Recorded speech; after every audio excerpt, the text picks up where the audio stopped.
But if you want to preserve your power indefinitely, you have to get the consent of the rule, and this they will do. Everything out of the ordinary is to be reported.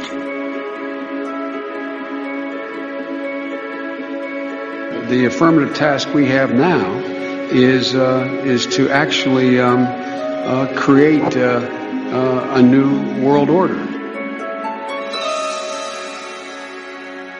That's an interesting picture. It was a church. Do you know that word? Yes, there were still churches when I was a child. You know, there was a time in human history when God and the hand of science were the same. MK Ultra mind control rules in Hollywood. If you don't know, Google that and look into it.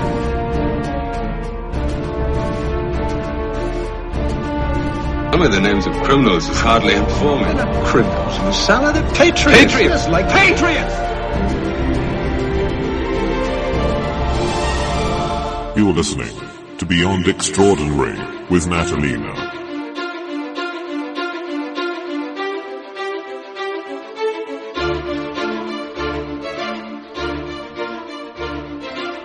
It's such a gorgeous day today. I've got my window open.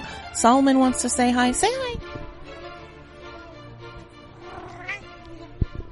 And he is loving it because the beautiful springtime air is coming in through the window. This is the first day I've been able to open the window and let some air into the office. And it is wonderful. This is an amazing, glorious Resurrection Sunday.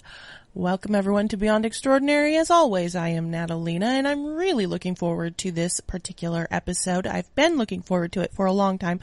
My guest is my dear friend Cris Putnam, and he has recently written a book that is coming out on May 15th called The Supernatural Worldview. And we spent a couple hours talking about all the things that this book entails or contains.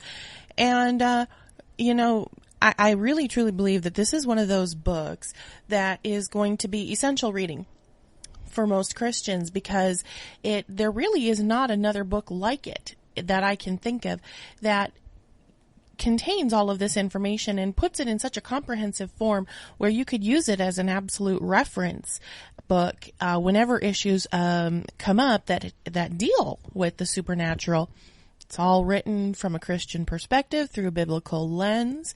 Cris did his due diligence as far as scripture, as well as getting into the trenches with some of this stuff, which he'll tell you about in the forthcoming interview.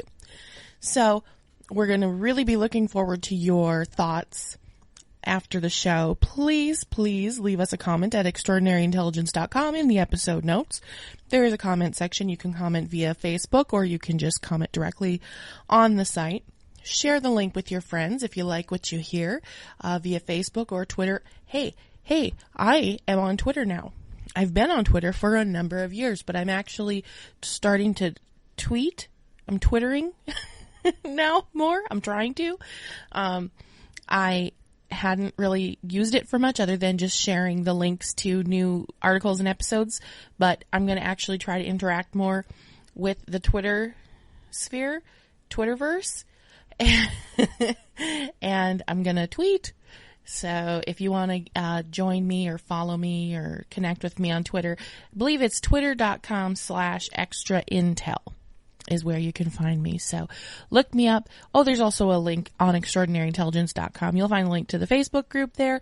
You'll find the link to my Twitter. You'll find the link to Pinterest, which I'm also still trying to figure out. But chances are you're all a lot more advanced and smart about those things than I am. So you can give me pointers. You can help me out. I'm always open for suggestions.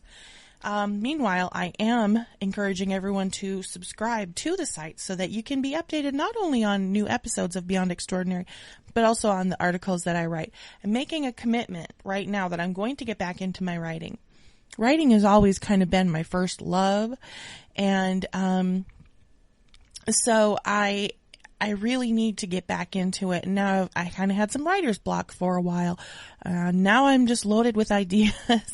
So I'm going to be getting back into it. And the only question is what to write first. Okay? So subscribe on the site, there's just a button that says subscribe, easy peasy, and then you'll get an email that will ask you to confirm your subscription. So don't forget to do that, because, you know, they have to make it as difficult as possible. You're not actually subscribed until you click the verification link. So don't miss that step. And then you'll get emails directly to your inbox from your BFF, Natalina. How awesome is that? Okay, so, you know, and if you want to support extraordinaryintelligence.com, there is a donate button on the site, or you can go to extraordinaryboutique.com and take a look at my handmade jewelry. And, you know, Mother's Day is coming up. And mommies, from what I've heard, love jewelry. So I can't think of a better time to go check out that site. Plug, shameless plug, as Mr. Marzulli would say. Anyway, I really appreciate you listening, and let's get right into the supernatural worldview with Cris Putnam.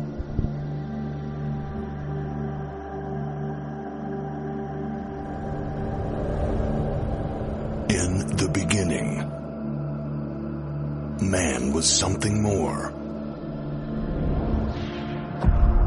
He had God-given powers of mind and dominion over the earth and over beasts. These powers have been dormant since the fall of man, the ancient times. But there are those who conspire to resurrect them.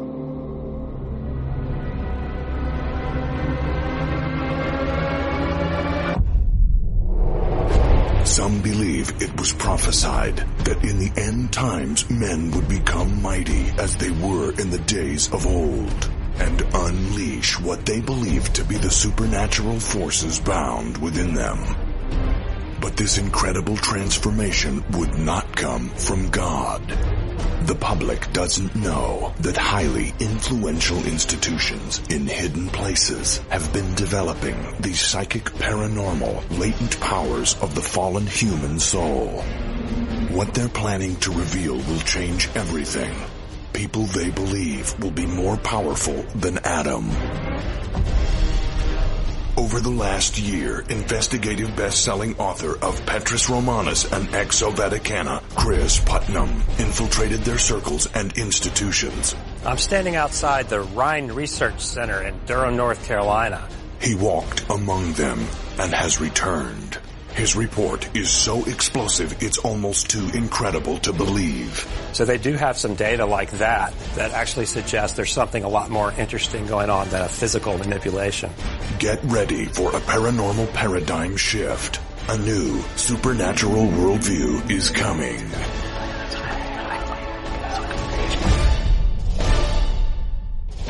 So one of the main themes, not only of my website, Extraordinary Intelligence, but also of my life, has been examining and exploring the supernatural. When I was a little girl, I can recall rushing home from school, not to watch cartoons or to hang out with my friends, but so that I wouldn't miss an episode of Leonard Nimoy's In Search Of.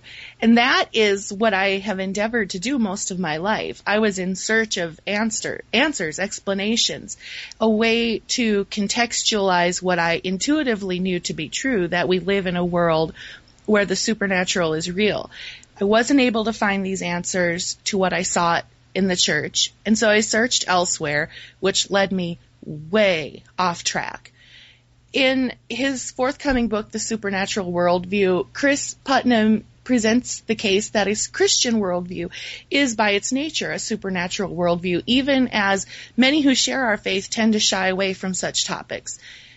Cris shows how through the ages many Christians have oversimplified or even ignored supernatural occurrences outright, when the reality is that, biblically speaking, many of these so-called paranormal phenomena or supernatural phenomena are not only allowed for in the Bible, but that Scripture actually supports its existence. And so I've been really pumped for the release of this book for a long time, and I'm thrilled to welcome Cris Putnam back to Beyond Extraordinary. Cris, thank you so much for joining me today. Hey, Natalina, it's great to be on EI with you. This is quickly becoming one of my favorite shows as well. Oh, thank you. Well, you know, we talk about a lot of the stuff that you cover in your book, and when I first heard that you were taking on this topic, I was really thrilled because, after becoming a Christian, there are a lot of things that are fed to you as things that you're supposed to believe. And a lot of my initial feeling was that I had to abandon a lot of what I thought about the supernatural. And it's weird when you think about it, but it was almost like a lot of people in the Christian world were encouraging me to have a more naturalistic worldview than I had previous to becoming a Christian. So it's a really good topic to discuss. Well, absolutely. And, just to thank you right off the bat, I don't have any problem with telling your listeners that you're one of the first people that ever read this book, because Natalina was my first proofreader, and she actually added lots of commas and and helped me fix some of the writing as I went along. She was my first proofreader, so she's one of the only, probably a handful of people that's actually read the book at this point. So I wanted to just thank you personally for taking all the time that you did to help me with it as I was writing it. Well, it was a really cool opportunity, and I was happy to do it. And as a result, as each new chapter came out, I was able to pick your brains about all the stuff you were writing about, which gave me a really unique opportunity. And I think, as I was being challenged, I was putting these questions to you, and you really helped me with a lot of things. But I think I tried you too. I kept saying, really, Cris? Really? So, obviously I really enjoyed your previous books, Petrus Hermanus and Ex Vaticana, but what made you want to take on the topic of the supernatural worldview? Well, my interest for many years now has been apologetics, and this is the defense of the Christian faith. And there was a few books and a few people that have influenced me in my studies. And one is Dr. Michael Heiser, who you just had on the show. Mm-hmm. And you and Mike talked a lot about the same subjects that this book is about, if you noticed that. And, I really have to give a hat tip to Dr. Heiser too, because I think it was right from him that I actually heard the term supernatural worldview. It was something that he says. And I think that's really where the title of the book came, just from hearing Mike say that. In fact, I can remember where I first heard it. He was talking about Genesis 6 and, the people that are skeptical that these divine beings or angels could actually procreate with human women and have these Nephilim. And I think Heiser's answer, and this is probably on Chris White's Ancient Aliens Debunked website. There's a little clip where he says this. He's like, well, it's a really odd position to take for somebody who claims to have a supernatural worldview. That was, the way that was his rejoinder right. to the really common skepticism that you hear coming from some areas of the church. And, so that's really where the title of the book came from.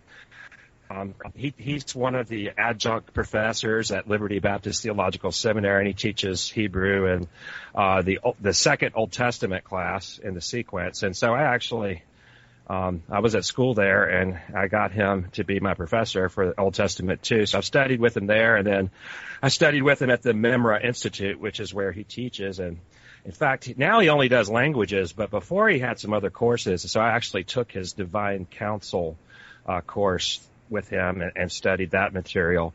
And so he's been a big influence. And he actually pointed me to a lot of the books that I read in the research for this book. Now, what's interesting to me as an apologist is, when I first started really engaging in apologetics, probably around 2007, I was kind of butting heads with a lot of this new atheist crowd. This is right when the God Delusion book had come out, and Christopher Hitchens' book, God is Not Great, had just come out, and Sam Harris had a book, A Letter to a Christian Nation. And so it was just a huge influx of kind of really snarky atheism and influencing a lot of younger people who, just wanted to belittle and make fun of the Christian faith. And, and so I was butting heads with some of them above Top Secret on that website. I had a lot of famous debates going on for hundreds of pages. And it's kind of where I sharpened my skills. I learned a lot. I really learned a lot from those atheists because they challenged me. And What I found is that, we do have some blind spots in our arguments, but there's some really amazing and compelling evidence that we don't take advantage of. And one of the books that really influenced me is a book called Beyond Death, and it's by Gary Habermas, who is a New Testament scholar and philosopher, and he's at Liberty, and J.P. Moreland, and he is a world-class philosopher, really. He's one of the best in Christianity right now on things like consciousness and things like that, and he's over at Biola University. And Gary and JP wrote a book called Beyond Death about near-death experiences. And Gary Habermas has some lectures online that you can find at the Veritas Forum on NDEs. And NDEs are just a really powerful piece of evidence that naturalism is not true. This idea that we are a biological robot, that we are consciousness as a product of the brain. And NDEs really solidly show that that's false, because people are aware and describe things when they are dead, clinically, when they're flatlined, when there's no electrical activity in their brains. And that is not easily explained given a naturalistic worldview. In fact, it's not explained, and it just falsifies it. So, that's one of the areas that I think is very compelling. The other, there's some really controversial stuff that, a lot of Christians aren't comfortable with, and that is this area called psi. Now, what is psi? It's really extrasensory perception. Things like, is it possible to move things with your mind? Is it possible to perceive people's thoughts with your mind? Or things like clairvoyance and remote viewing, are they real? Well, there's some amazing evidence that things like that really do happen. And the other thing that I did with that is I didn't just look at, the parapsychology research, which seems to be proving these things, but, I think that you can find some parallels in Scripture that parallel these things.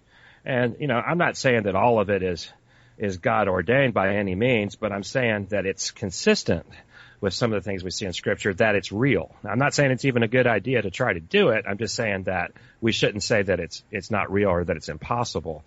So you have to be a little careful when you're dealing with some of this stuff, because there's a blurry line sometimes between something that just kind of happens or somebody's able to do and then, some kind of occultic practice. And, I think it comes down to a matter of what your intentions are, but, it can be a little murky. And so we want to be careful.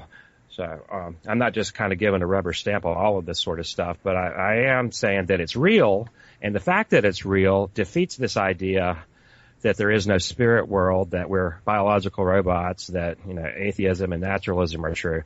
And the reason why that's such a big deal, a lot of people it probably isn't, because I think the majority of our culture probably does believe in a spirit or a soul, but the power structures in our country, in the United States anyway, and in Western culture in Europe, don't believe in it. And that's why our kids are indoctrinated with naturalism in the universities and in school, because the people that are in power don't really accept it. And I think that's changing. And that's, we'll get into that when we talk about the paranormal paradigm shift. But, I think that the reason why this evidence is important is because of this change. And this is the evidence that's going to change things. So psi is another element. And then, the third element that I really kind of hit on is the existence of spirits, ghosts, demons, immaterial entities. I think that there's quite a bit of good evidence that these things really happen. And if that's true, naturalism's false. And so, I was looking at defeaters for naturalism from an unconventional angle.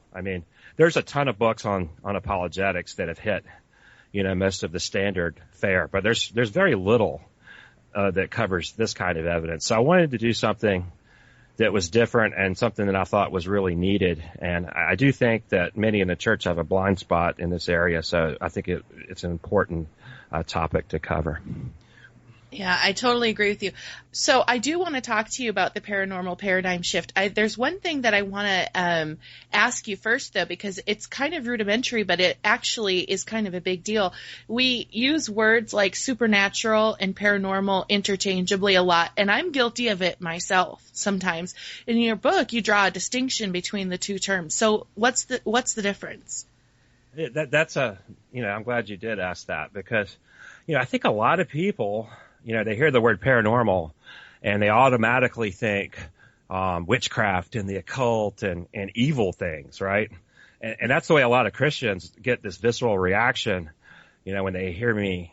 I've got it on Facebook already from some people, just that I'm using the word paranormal, and they shy away and they think, oh no, he's like getting into the occult or something. And that's really maybe just because they've seen all the TV shows and the way that some people are using that term, but it's really not what the word means. So paranormal, all it really means is something that is outside the purview of science. It's something that doesn't have a scientific explanation. Okay. And that's really all it means. It's outside the realm of scientific inquiry. They just haven't figured out what it is.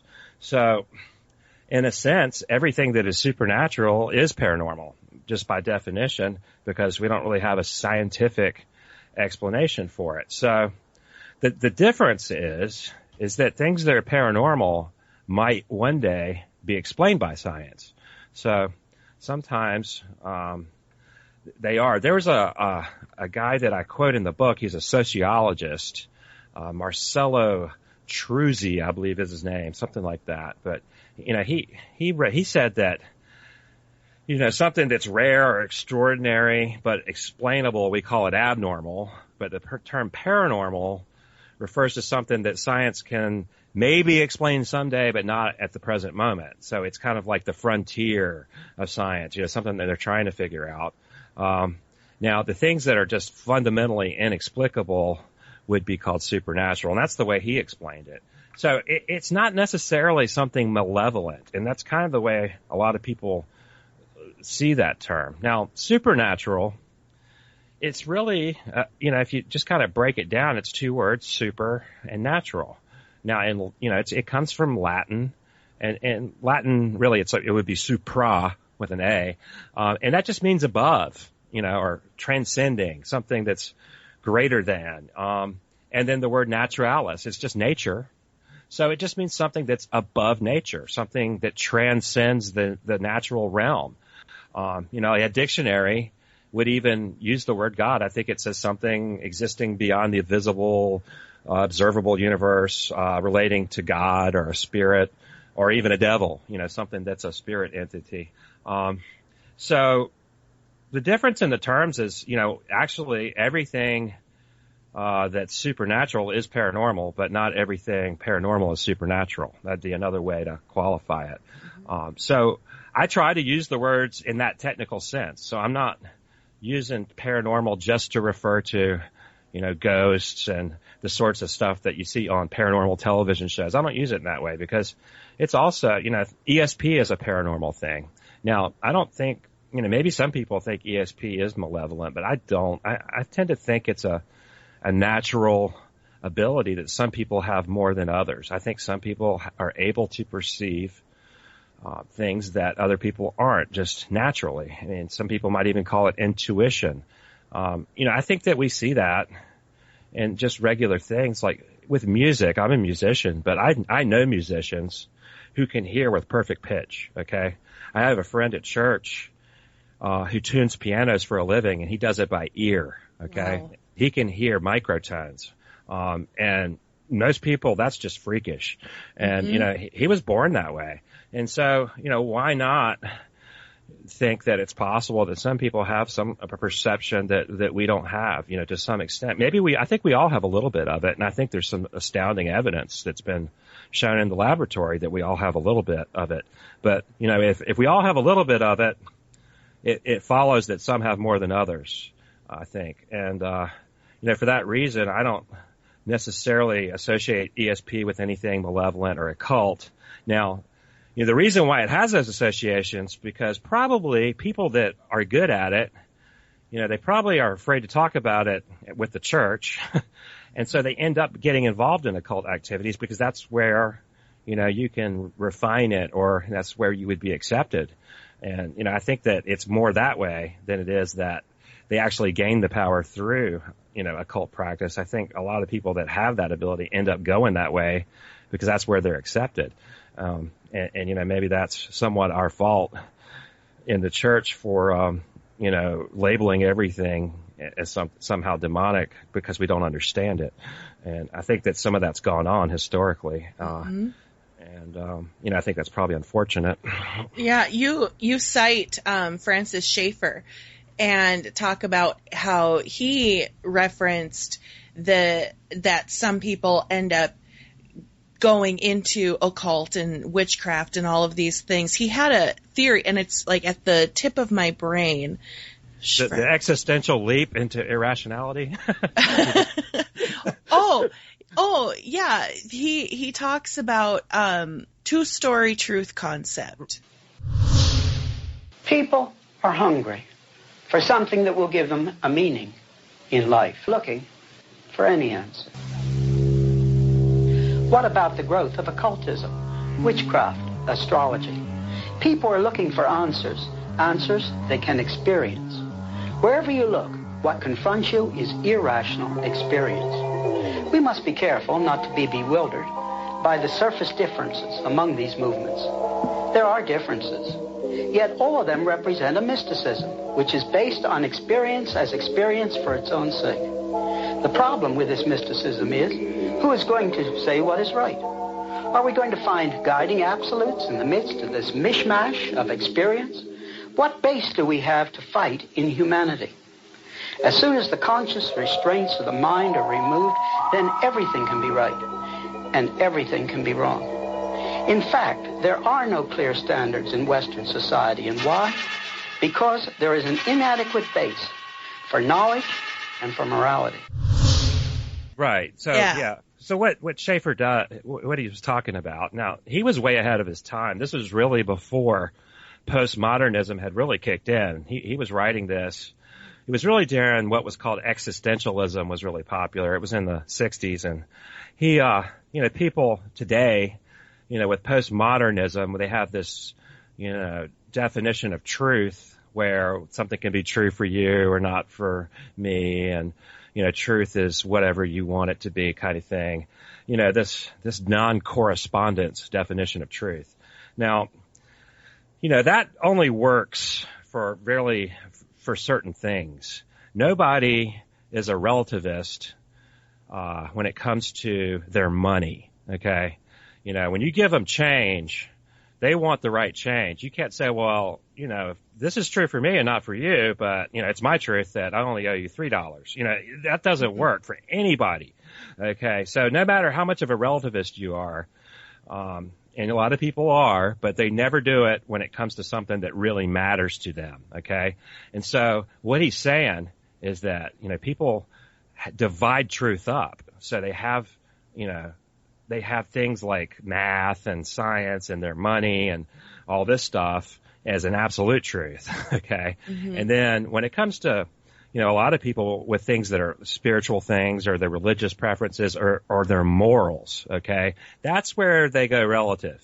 Now, that's when they get this really flexible, wishy-washy definition of truth because it's a lot more convenient to not have absolute morality. You can get away with more. Well, this is true for me, mm-hmm. not for you. And that's a really convenient way to look at things, but obviously there's a problem there. And so hardly anybody is a complete relativist, which is the point. They divide the truth.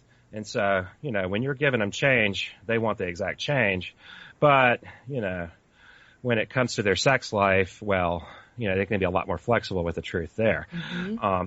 And that's the way a lot of people are. And that really describes people a lot more than just saying that people are relativists completely. Now, so what he was saying is that a lot of people, they get involved in the occult and things because really, he was commenting on how hopeless this atheistic naturalism is as a worldview. If you accept that you're just a primate, basically a product of deterministic biology.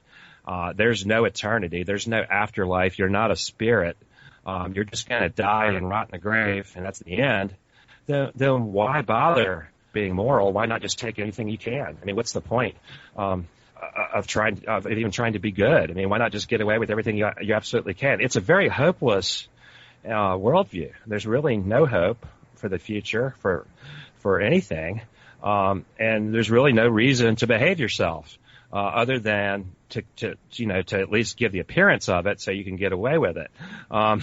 So it's a really bleak outlook. And, so for that reason, it's really easy to embrace things like the occult or even demonic things because they don't necessarily even believe it's really true. They're just putting this irrational leap into irrationality, really. But they'll put their hope in almost anything if it's pragmatic, if it seems to ease that sense of anxiety.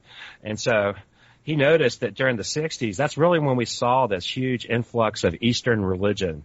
A lot of people were doing transcendental meditation and, all these Hindu practices. And, really, if you understand what they're getting at with those religions, it's not self-actualization. The meditative practice of Hinduism to reach Atman as Brahman is really the all is one, is when you dissolve yourself into the cosmos and you don't exist anymore. It's the same thing in Buddhism with nirvana, and it's not a great hope. It's really the dissolution of your personality. You cease to exist when you reach that state. You don't exist anymore. You're gone. You just get absorbed into the whole. So it's an irrational leap into, it seems like hope, but it's not. And so he was commenting on how people put their hope in these irrational ideas because they just don't have any hope. And that's really where he was going with that when it comes to spiritual things. But, yeah, he was looking at how people were embracing belief in aliens and all kinds of paranormal things like witchcraft and things like that. But it was just because they really didn't have anything else, and it seemed like it was working for them, so they would just go for it. Right. So let's get right into it. What is the paranormal paradigm shift? Because this is a big deal in your overall book. Yeah, and, the thing that I've been encouraged about is when I started, I've probably been working on this book for a couple years, and when I started with this thesis that we're in a paradigm shift, and I'll explain what that is in a second, it was kind of speculative. And the thing is over the 2 years that I've worked on it, and especially the kind of stuff I'm seeing in the media right now, has really proven it out. And I'm kind of astonished to the level that it seems to be coming to pass as I thought it would.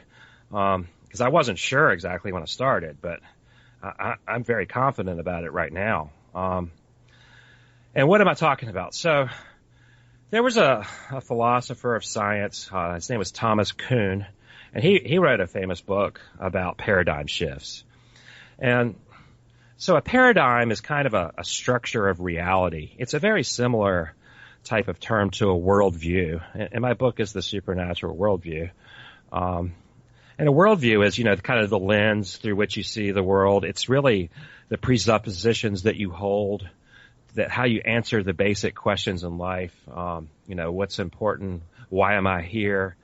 And what's real? These kind of philosophical, metaphysical type questions that everybody has. What's my purpose? What's the problem? These kind of questions, big questions. And so I unpack a lot of that in the book. But a paradigm is something that they often talk about in science. So, the example that I use in the book is what they call the Copernican revolution. Now, of course, back in the 16th century, there was a big controversy over whether the Earth was the center of the cosmos. And then Copernican theory came along and basically said, no, the sun is the center of the solar system and the Earth rotates around the sun. And And this was a huge paradigm shift. And, what you see is paradigm shifts happen over a pretty extended period of time because most of the people in the old paradigm don't want to accept the new one and they fight it. So this is why we had the Pope, putting Galileo under house arrest because he was fighting the paradigm shift. But the paradigm shift happened, just slowly. And eventually now everyone pretty much accepts Copernican theory and believes it to be so, except a few people. I've encountered. I've debated a guy on Facebook that actually believes that the sun rotates around the earth, and I'm not kidding. Wow.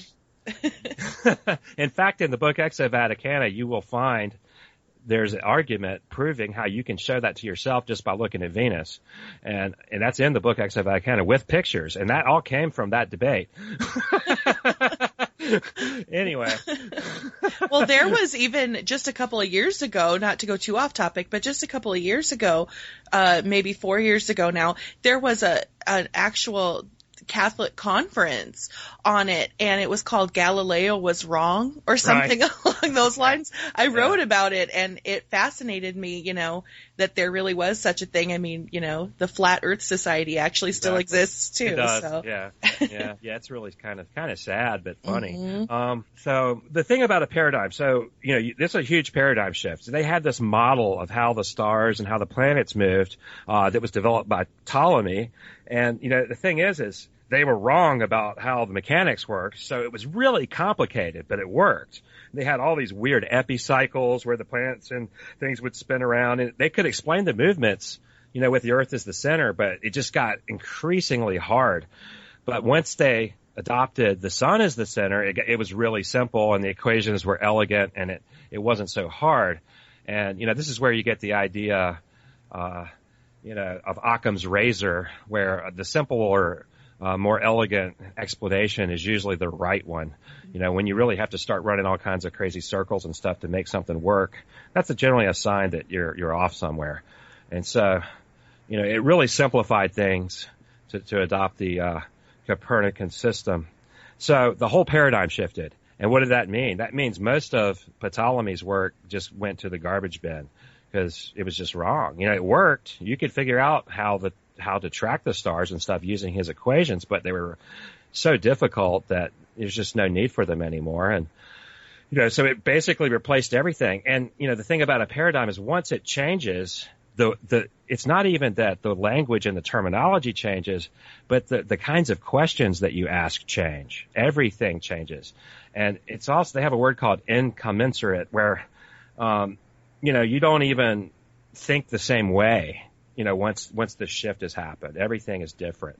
So when I'm talking about a paranormal paradigm shift, so we're thinking about the word paranormal in the sense of not scientifically explainable, okay? Right. Not occult, not anything malevolent. So what I'm talking about is that the evidence that human beings have a soul, that consciousness is not a phenomenon of the brain, that consciousness exists separate from the brain. The evidence for these things is becoming overwhelming, okay? The evidence that humans survive death is starting to become very compelling. The evidence that human beings can see into the future is becoming very compelling. They're tabulating laboratory evidence to show this. So as that evidence, starts to build, science is going to disprove naturalism, and the funny thing is naturalism is one of their big assumptions. And, it's already happening, and you can see it. And the way that you see it, people often misunderstand how culture changes. And I see this in Christian apologetics. We kind of have this idea of a culture war, like if we all just, convince enough people to think the way we think, then the culture will change. But that's not really the way culture changes. And I've studied some sociology, and, the way culture changes really is from the top down, from the power structures down.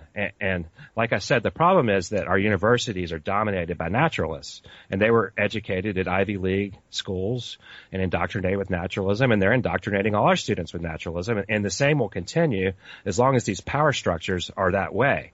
So where it really has to change to filter down into the culture as a whole is in the power structures, and that means the universities and the academics, and mainly at a few select schools, because that's really where the power people come from, where, the politicians, the people that run the country, a lot of them come from all the same, handful of schools and things. And what I'm saying is that's how the power structures are going to change. There's an official definition of truth in our culture. Most people don't even believe it, but I'm just saying this is the way it gets presented to us, is that, evolution and Darwinism is true, and that we're just animals, and, we're advanced primates, and we don't really have a soul, and there's no afterlife, and religion is just a nice crutch that people invented to make them feel better about death. And that's really the kind of worldview that you get from these power structures.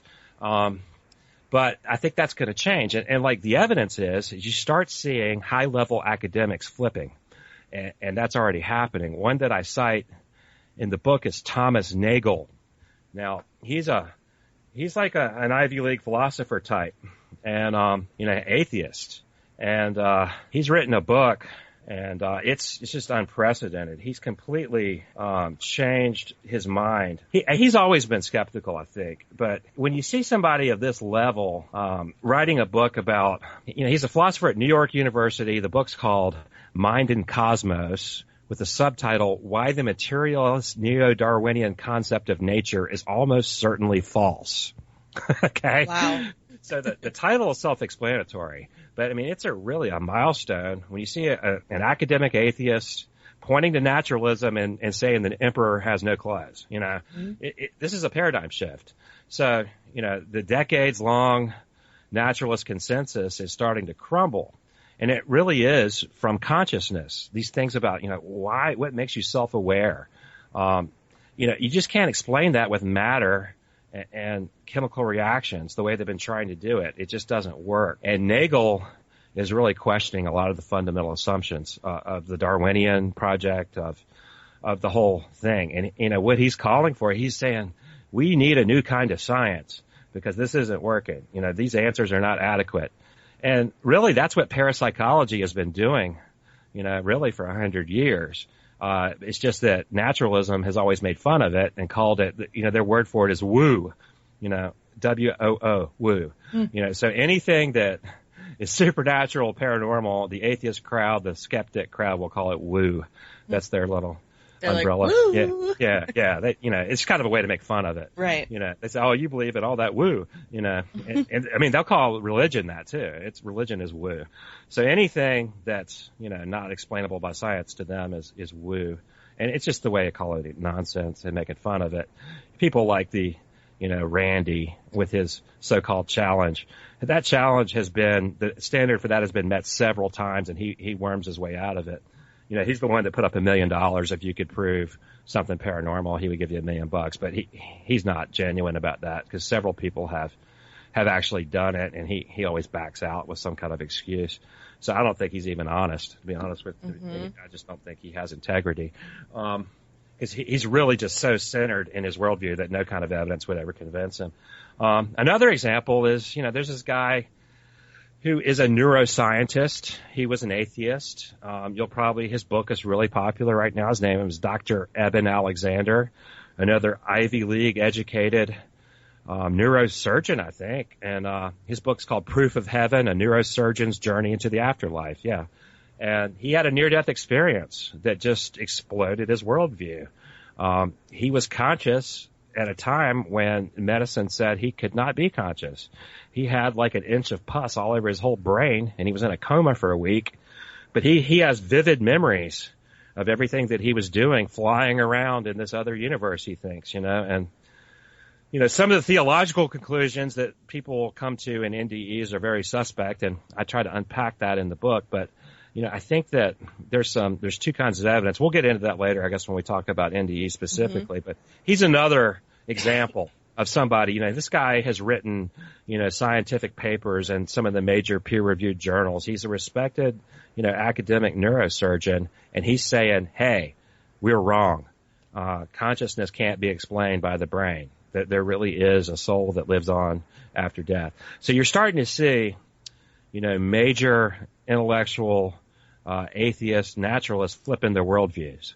Now, when you see that, that's a sign that the top is starting to change. When the top changes, that's when you'll have a major paradigm shift, and that's happening, and it's really starting to happen. So my thesis is, this whole influx of atheism that we saw in the late 2000s with Dawkins and Hitchens and Harris, that was not a resurgence of atheistic naturalism. That was its death throes, okay?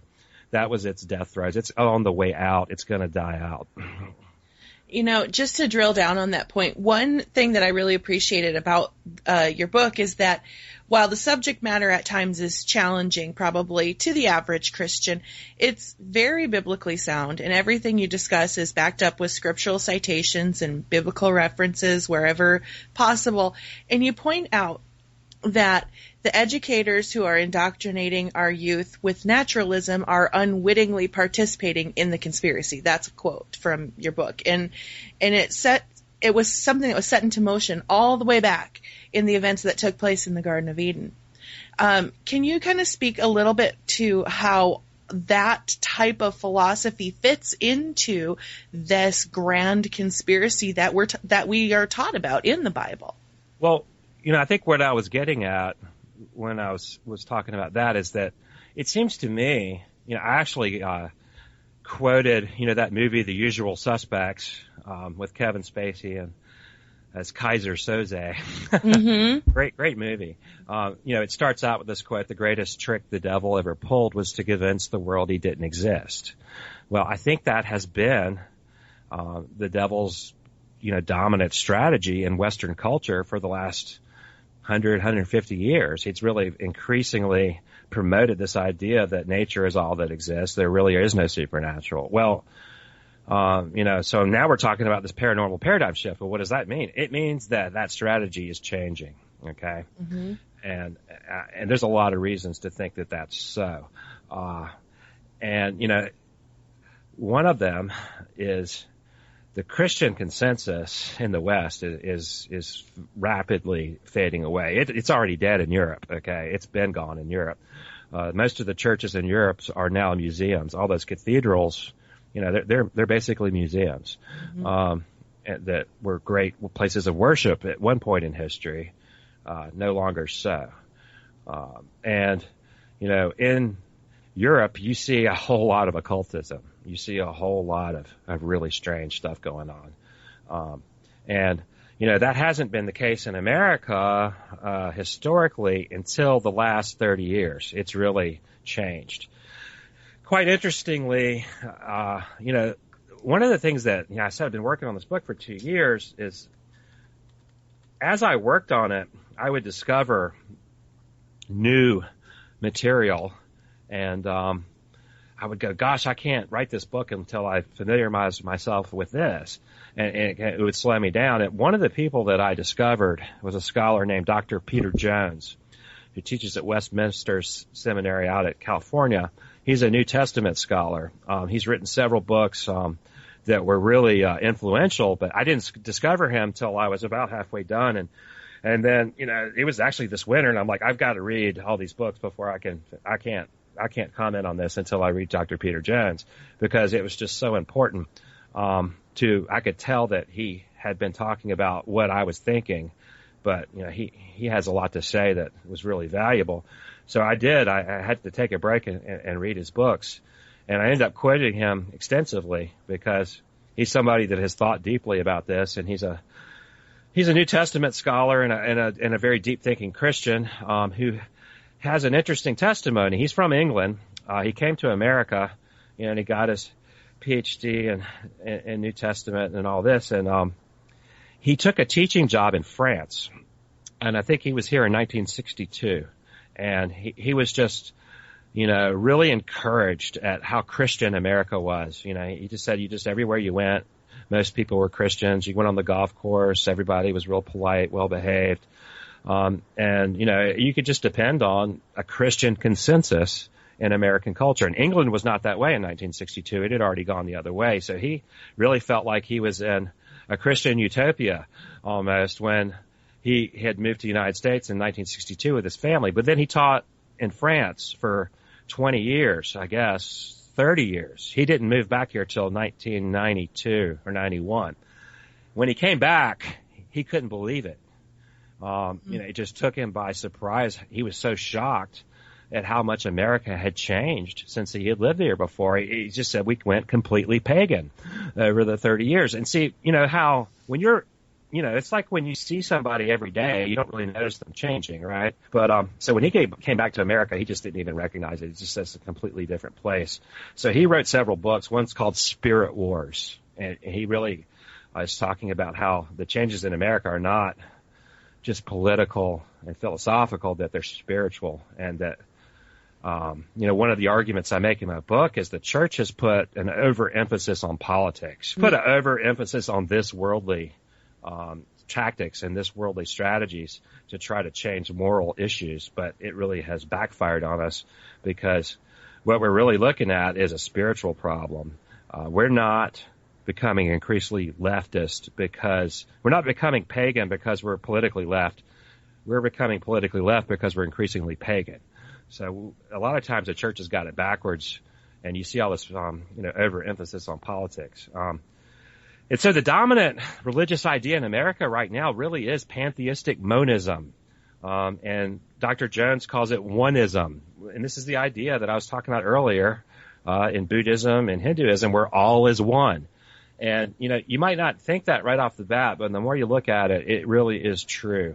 And I provide a ton of evidence for that in the book and show you how it's even infiltrated the major denominations, especially the mainline liberal denominations in America, the ones that are embracing homosexuality and all these ideas. That really does come from a oneist metaphysic.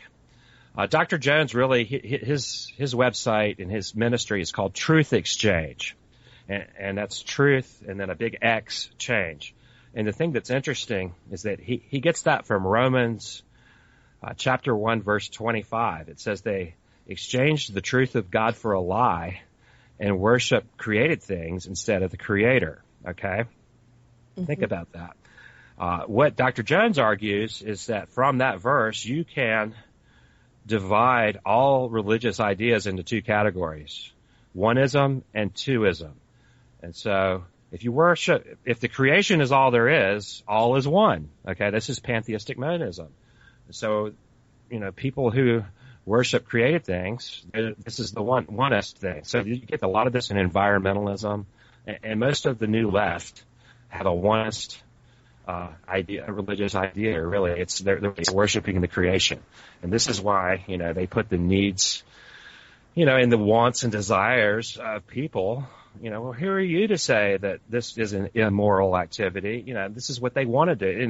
It's all about, it's all about what we want, and it doesn't have any room for a transcendent God who is a moral lawgiver. And that would be twoism. And the difference is that the Creator is outside of and distinct from creation. Okay, so they exchange the truth of God for a lie and worship created things instead of the Creator. So a Christian worldview, a really supernatural worldview, has something above nature, above created things. Okay, so this is how it really fits into my book. If you have a supernatural worldview, you can't be a oneist. You have to. He calls it oneism and twoism, and it works really well with what I was talking about. So twoism is you have to have room for something supernatural, something outside of creation. So, oneists don't have room for the supernatural because all is one. It's all the same thing, and we're all God. This is where you get in New Age philosophy. People sit around like Shirley MacLaine was on the beach in that movie, out on a limb, saying, "I am God. I am God." I mean, it's the same thing in Hinduism. They are becoming one with God. This is what Brahman is. And Atman is self. Atman is Brahman, is a way of saying I am God. And this is really the main idea in all these Eastern pantheistic religions. And it's really the most popular idea in the United States now in one form or another, whether people realize it or not. And I think if they read the book, they'll see it. And I kind of lost track of what you asked me. No, that really is good. And it made me think about, just the idea of this the prevalence of that idea, you know, thinking of something, and this is kind of controversial, but thinking of something as popular as yoga. Well, you know, when you, at the end of every yoga session, what do you say? You say namaste. Well, of course, that nobody really realizes what that means, and what it means is the God in me acknowledges the God in you. Yeah. And so then there are people who say, oh, yoga is just stretching, it's just harmless, but it's another way that this thought process is making inroads into popular culture. It really has, and I know a lot of people that, you know, don't really think there's anything wrong with yoga, but it's not just stretching. It really is a spiritual practice. The whole purpose of yoga in Hinduism is to make your body flexible to a way you're actually trying to become one with the whole Brahman concept. It really is a way of disciplining your body to reach this state of nirvana, and it is a spiritual practice. You know, whether you know it or not, that's what you're doing. And some of the Hindus are laughing at you. Mm-hmm. I've read them, and because some of the things that you say are actually names of Hindu deities. And I don't really know. I haven't really researched the exact. They have mantras and things that they chant. I don't know if everybody does that, but a lot of the guru types will get people chanting things they don't even know what they're saying, but they're absolutely worshiping Hindu gods when they do that, whether they know it or not. So I don't think it's a good idea for a Christian to do that. I think it, even, you know, if your intent's good, I think you should try to find another way to exercise. Yep. Yeah, I totally agree with you. So let's talk about, now that we kind of have the overview of what you're setting out to accomplish with this book, let's talk about some of the specific supernatural issues that you discuss. One of the most interesting, and it's right at the top of your book, you also blogged about it, and I should mention you have a site, supernaturalworldview.com, where you're going to be blogging, and you have been blogging regularly up to the release of this book. Is the story of Nick Skubish and the Haunted Highwayman. When I first read, now it's been months ago, but when I first read what you wrote about that story, it had a really profound effect on my presuppositions, and it seems like a simple, well, quote, ghost story on the surface, but there's some really challenging things and really interesting things in that story. Can you tell a little bit about that story to us? Absolutely. And this is really one of the most surprising things to me, where I knew that the Lord was leading me as I worked on this project. It's one of the things that really encouraged me, because things happened, along in researching this story that I could have never just made happen. I absolutely know that I had supernatural guidance as this occurred. So what this is, I was watching the show Paranormal Witness. And when you look at the different ghost shows and paranormal shows, one of the things that I catalog in there is that, as evidence of the paranormal paradigm shift is the fact that, 10 years ago, 20 years ago especially, you never would have had a reality show about ghosts. Mm-hmm. Now, that was just kind of unheard of. I mean, there was a few things like Leonard Nimoy's In Search Of, but it really covered a really broad range of stuff. And I was like you. When I was young, I loved that show. And I've always kind of been into strange things. But so it's not too surprising that we're friends. And right. I'm writing this book. But the thing is Paranormal Witness, the reason why I like it is if you look at like a show like Ghost Hunters, okay? Here you have a couple guys, and they're going out to haunted locations, supposedly. Every week they have to come up with a new show with something exciting and paranormal. And I think that's really hard to do, especially when you're, live filming at a location. I think that there must be an enormous incentive to kind of ham it up a little bit, because you got to put a show out every week that's entertaining, that sells Cheetos, for the advertising. You can't just say, well, we didn't find anything this week. That's kind of boring. So there's a lot of enormous pressure for those kind of ghost hunting shows to probably fake it even. I'm not saying they are, but some people have argued that they do that, and I'm not even going to go there. I'm just saying that it's really hard to get paranormal stuff to happen on cue. It just doesn't work that way, you know? And, but Paranormal Witness is a different kind of show. You know, it's where, you know, people that already have the stories come to them and then tell the stories, and then the show goes out and investigates it and tries to fill in some of the blanks. So there's no pressure to produce, you know, a live paranormal event every week. So, you know, it's not as suspect in that regard because, you know, it's something that's already happened in the past, and they're basically just telling the story. And so you get more compelling stories that way, I think. It's more interesting to me anyway than somebody trying to produce a live ghost on the screen every week. And so this story, it's not really, it doesn't jump out at you as like the most amazing story when you first see it. It's just kind of another Paranormal Witness episode. But the thing that interested me the most is that it has veridical evidence. Now, I like this word veridical. I learned it when I was researching NDEs, because there's a certain kind of near-death experience that Gary Habermas calls a veridical NDE. And what does that mean? It means that it has real-world data. It has something that you can confirm this worldly, something that you can go and verify. So, you know, the difference between somebody going to heaven and seeing angels and then coming back and telling you about that, and then somebody who saw what the people next door were having for dinner, okay? Mm-hmm. You can go next door and ask them what they had for dinner and see if they really saw it, okay? So that's the difference. It has verifiable evidence. Well, this story has a lot of verifiable evidence. So I guess I should tell the story. So it's called Haunted Highway was the episode, and it was actually on the Unsolved Mysteries shows probably 10 years earlier. And what the story is Christine Skubish is a young lady with a baby, and her son Nick. I think he was 3 years old at the time.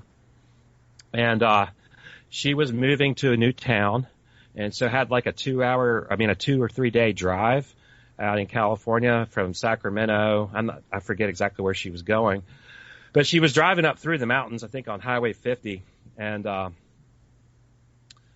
you know, she went missing, and she didn't show up where she was supposed to call her aunt, and she didn't call, and people started getting worried, and her parents started getting worried. Well, the aunt, who I actually contacted and interviewed extensively, and it's in the book, she's also a Christian and had been a Christian for a long time, but she's one of these people who I was mentioning before that seems to have perception that others don't.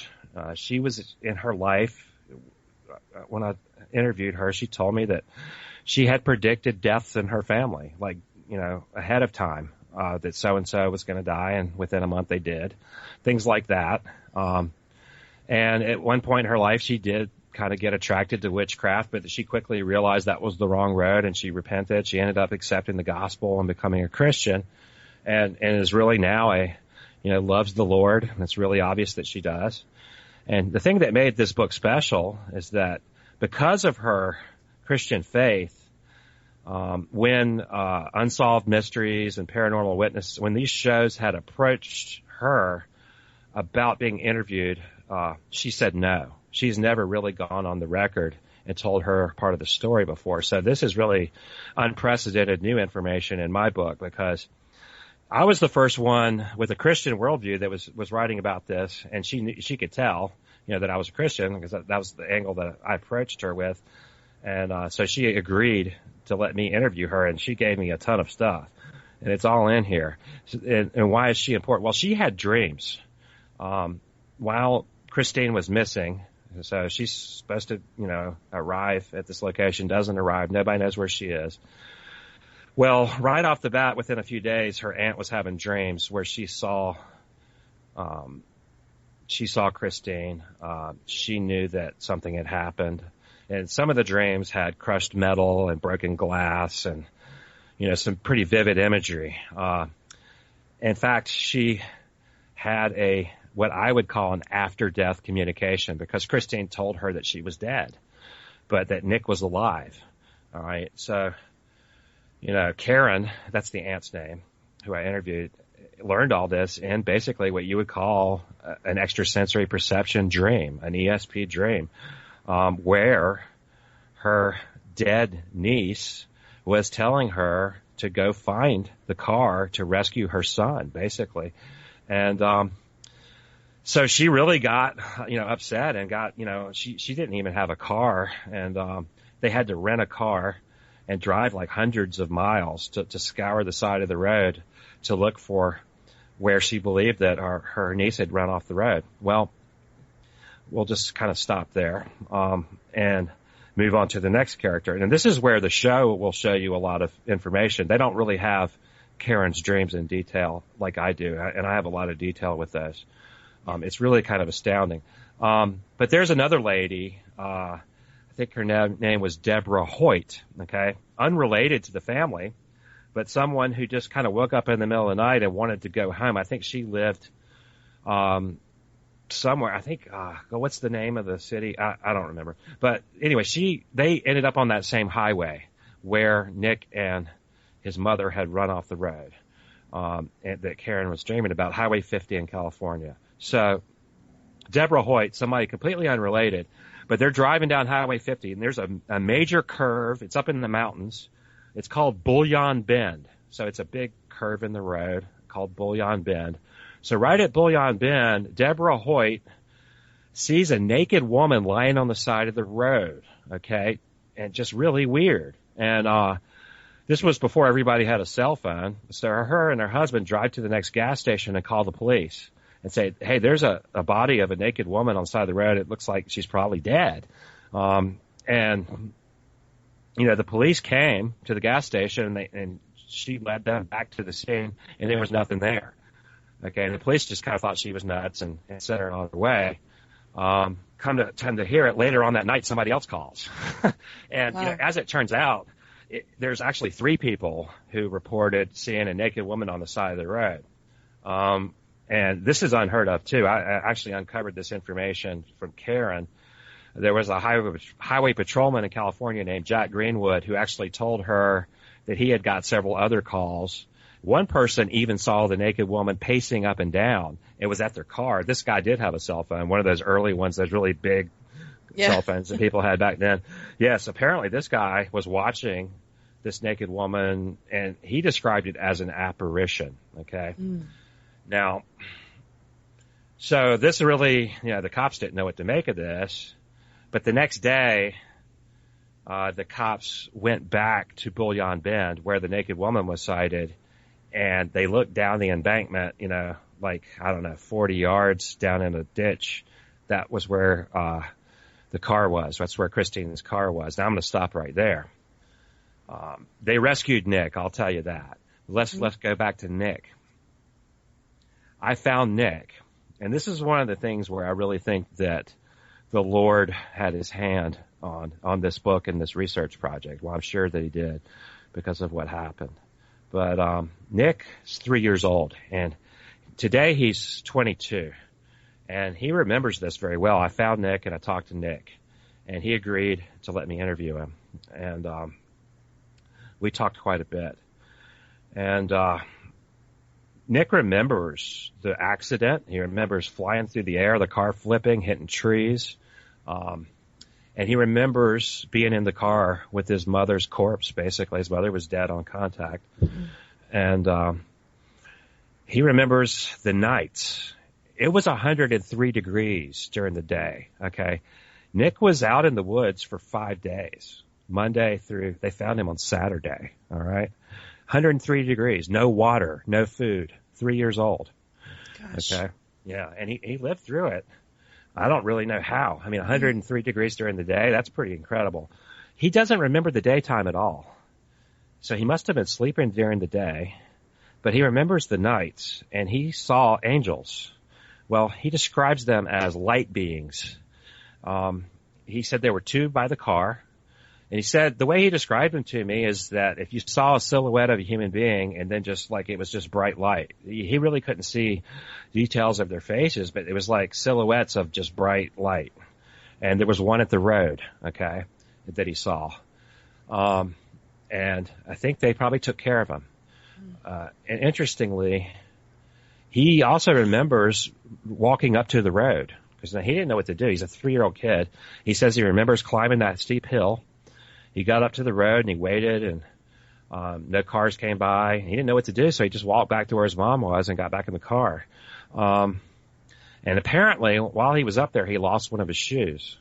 And he remembers sliding back down the hill. He remembers that. And he remembers seeing these angels he describes. And so this is why I really started getting really fascinated with this case and why it's such an amazing case for this book, because it's not just kind of one paranormal phenomenon or one supernatural phenomenon. It's several.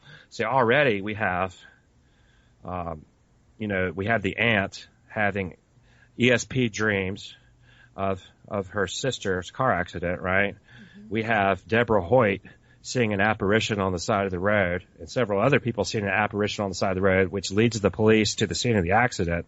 The police never would have found the accident if it hadn't been for this naked woman that, people were reporting. So you have a ghost of a naked woman, you have ESP dreams, you have Nick seeing angels, you have Karen, with an after-death communication from her sister. So you're starting to pile up all kinds of paranormal phenomena that aren't even necessarily connected, other than they're all centered on this young boy who's stranded out in the woods for 6 days, about to die in 103-degree heat. So the police saw the shoe on the side of the road when they finally went back to Bullion Bend during the daytime, the next day, like I said, and where the people were seeing the naked woman, and they saw the little kid's shoe, and that's what really attracted them. And the funny thing is right as a sheriff's deputy had pulled up and discovered the car down there, Karen, the aunt who had rented the car and drove 300 or 400 miles, just pulled up right behind him. And she saw the shoe too and jumped out of the car and went to run down there calling, her niece's name, Christine, and he goes, she's not, she's dead. But Nick was alive, and he was barely alive. And they pulled him out and took him to the hospital. Well, when they took 3-year-old Nick to the hospital, Karen, his aunt, went in to see him, and Nick told her that she said, your mom's dead. And he goes, yeah, I know. I went to heaven too, and I saw Jesus. Wow. This is what Nick said. And so the funny thing is that I didn't mention is when Karen was in the car, she was having psychic experiences, as they're driving around looking for where the car is. And at one point, she could feel Nick. She could feel like some kind of presence. I don't know how this works, but she could tell that he was there. But she said at one point he dropped off her radar, basically, and she thought he died. And as she described that in detail, she goes, well, it's too late. Nick died. And she felt it. She was convinced of it. And, the funny thing is that when she got to the hospital, Nick told her that he died and went to heaven and saw Jesus and angels and stuff. And, apparently he had a near-death experience. And, probably because he was so close to death, being out without any water for 5 days. So I think that actually corresponds quite well to her perception of him being dead, that he probably did leave his body for a short period of time, and saw his mom and said he saw Jesus. Interesting. Yeah. And so then, you add near-death experience to that list. So, you quickly have 5, 6, 7 paranormal phenomenon almost associated with this one case, different kinds of paranormal phenomenon. So that really made it really interesting. And the fact that Karen is a Christian, because one of the other ideas that I really wanted to press is that, a lot of times in the church, we tend to demonize everything we don't understand. Mm-hmm. And like I said, I think some people that have these sorts of abilities end up getting demonized by the church when they shouldn't be. Now, I'm not saying that we should accept, all kinds of psychic messages. I'm not saying that. I'm just saying that we should be open to the idea that some people have the ability to perceive things that the rest of us might not. That's possible. I think it's actually biblical to some extent. I mean, I do. And I think there's plenty of evidence that things like telepathy even happen. I mean, I know they happen with angels in the Bible. Mm-hmm. Angels definitely communicate through telepathy. And you can look at when Joseph, you remember Joseph was worried about Mary being pregnant, right? Oh my gosh, my wife's pregnant and I haven't had sex with her. Right. You know, and very understanding that Joseph would be extremely concerned. So what happens? He has a dream and an angel communicated to him in his dream, all right, and said, Joseph, don't worry about your Mary. This is a child from the Lord. Well, so he heard that in a dream. Now, if an angel can communicate in your dream, that means that's telepathy, isn't it? Isn't that the word you would have to use for that? He's communicating mind to mind. And, you know, if the angel can hear him talk back to him, that means they can hear our thoughts. Now, you know, I don't know if that's completely clear or not, but that would be the conclusion. So, you know, there's evidence that telepathy happens. Whether, you know, that's not proof that humans can do it, but at least angels can do it, so it's not impossible. Right. So that's one sort of argument that I make from the Bible, that at least we know that angels are capable of telepathy. So that means that our minds are able to perceive signals that way from them, and that they're able to hear our minds. So is it possible that some humans can do it? I think it's possible. You know, that's what I'm saying. I think there's evidence of it. Mm-hmm. And so we don't want to just demonize that right off the bat.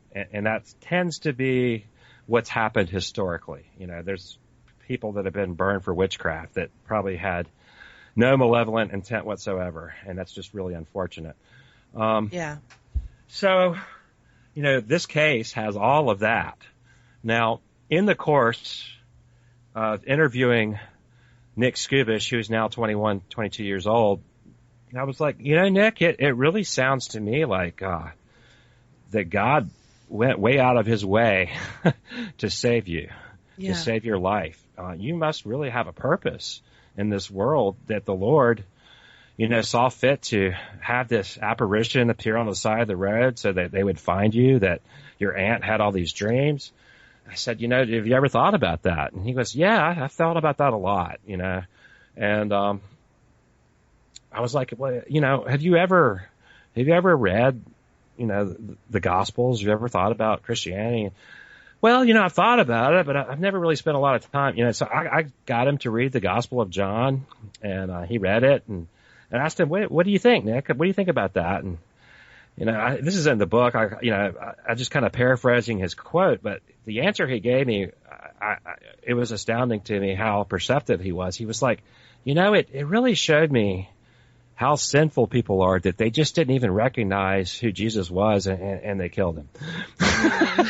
And like, you know, that's not the typical answer. Most people don't just start talking about human sin, but the fact that he saw that, and that, right, you know, that he was convicted of sin, and I knew right then that was the opportunity. And I said, well, you know, would you like to become a Christian? So I ended up leading him to Christ on the phone. You know, the Holy Spirit did, you know, but he used me to do it. And that was really the thing that the Lord really blessed me with out of this research, is that somebody came to the Lord as a result of it. So the title of the chapter is Paranormal Witness to Gospel Witness. And it's perfect and it makes me think, just listening to you tell this story, as you were researching all of this and as you were uncovering all of this information, I'm sure you had ideas already about kind of what you thought about it. You said, you know, you learned a lot from Dr. Heiser and different people. But I'm sure as the investigation unfolded, even you yourself learned some new information that probably moved you. You can just tell, hearing that story, that profoundly moved you. And did it kind of affect some of the direction that your thinking happened as the book unfolded? Well, it certainly did. You know, I had some ideas that, you know, I was toying with, and, you know, one of them is, I spend a great deal of time covering the subject of ghosts, and I read several books by Christian authors on the subject, and, you know, I'll just be frank right off the bat. I'm going to challenge this idea that's really popular in Christianity, that all ghosts are demons impersonating humans. I think that that's false. Okay. And I think this story is a prime example. Yeah, I don't know for certain who that was by the side of the road, but by all appearances and what people described, it really does seem like that was Christine Skubish's spirit. Yeah. The mother who was up by the road, who was trying to get attention to where the car had run off the road to save her 3-year-old son who was down there in the woods. And the descriptions of the motorists who didn't know her, Deborah Hoyt didn't know Christine. The description is a perfect description of what Christine Skubish looked like. And, when she later saw the pictures, she was like, yeah, that's her. And there was 3 other people that saw it. And, and every time the cops would go back, there was nothing there. I really do think that there are ghosts that are human spirits. I don't believe, all the popular ghost theories that you see on the paranormal shows, and I challenge that. And, I do take them to task on some of their conclusions. So I'm not rubber stamping the whole paranormal ghost hunting worldview at all, not by any means.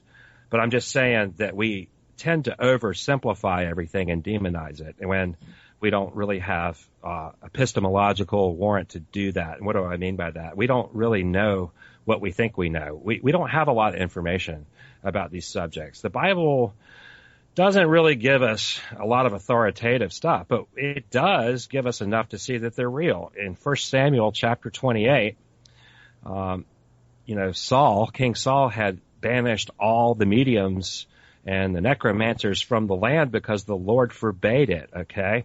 Now, he had lost his contact with God, and he was worried about the encroaching armies around him, and he wanted some kind of spiritual advice. And the only person that had ever given him good spiritual advice was the prophet Samuel, but he was dead. So Saul decided he's going to go find a medium to consult the spirit of Samuel. And he goes to the medium of Endor, who, I really cover this, but she actually, there's a ritual pit, and this is a, well-known practice that scholars have figured out the way they did this. But this pit was kind of a door to Sheol, which was the underworld in the Hebrew Bible worldview.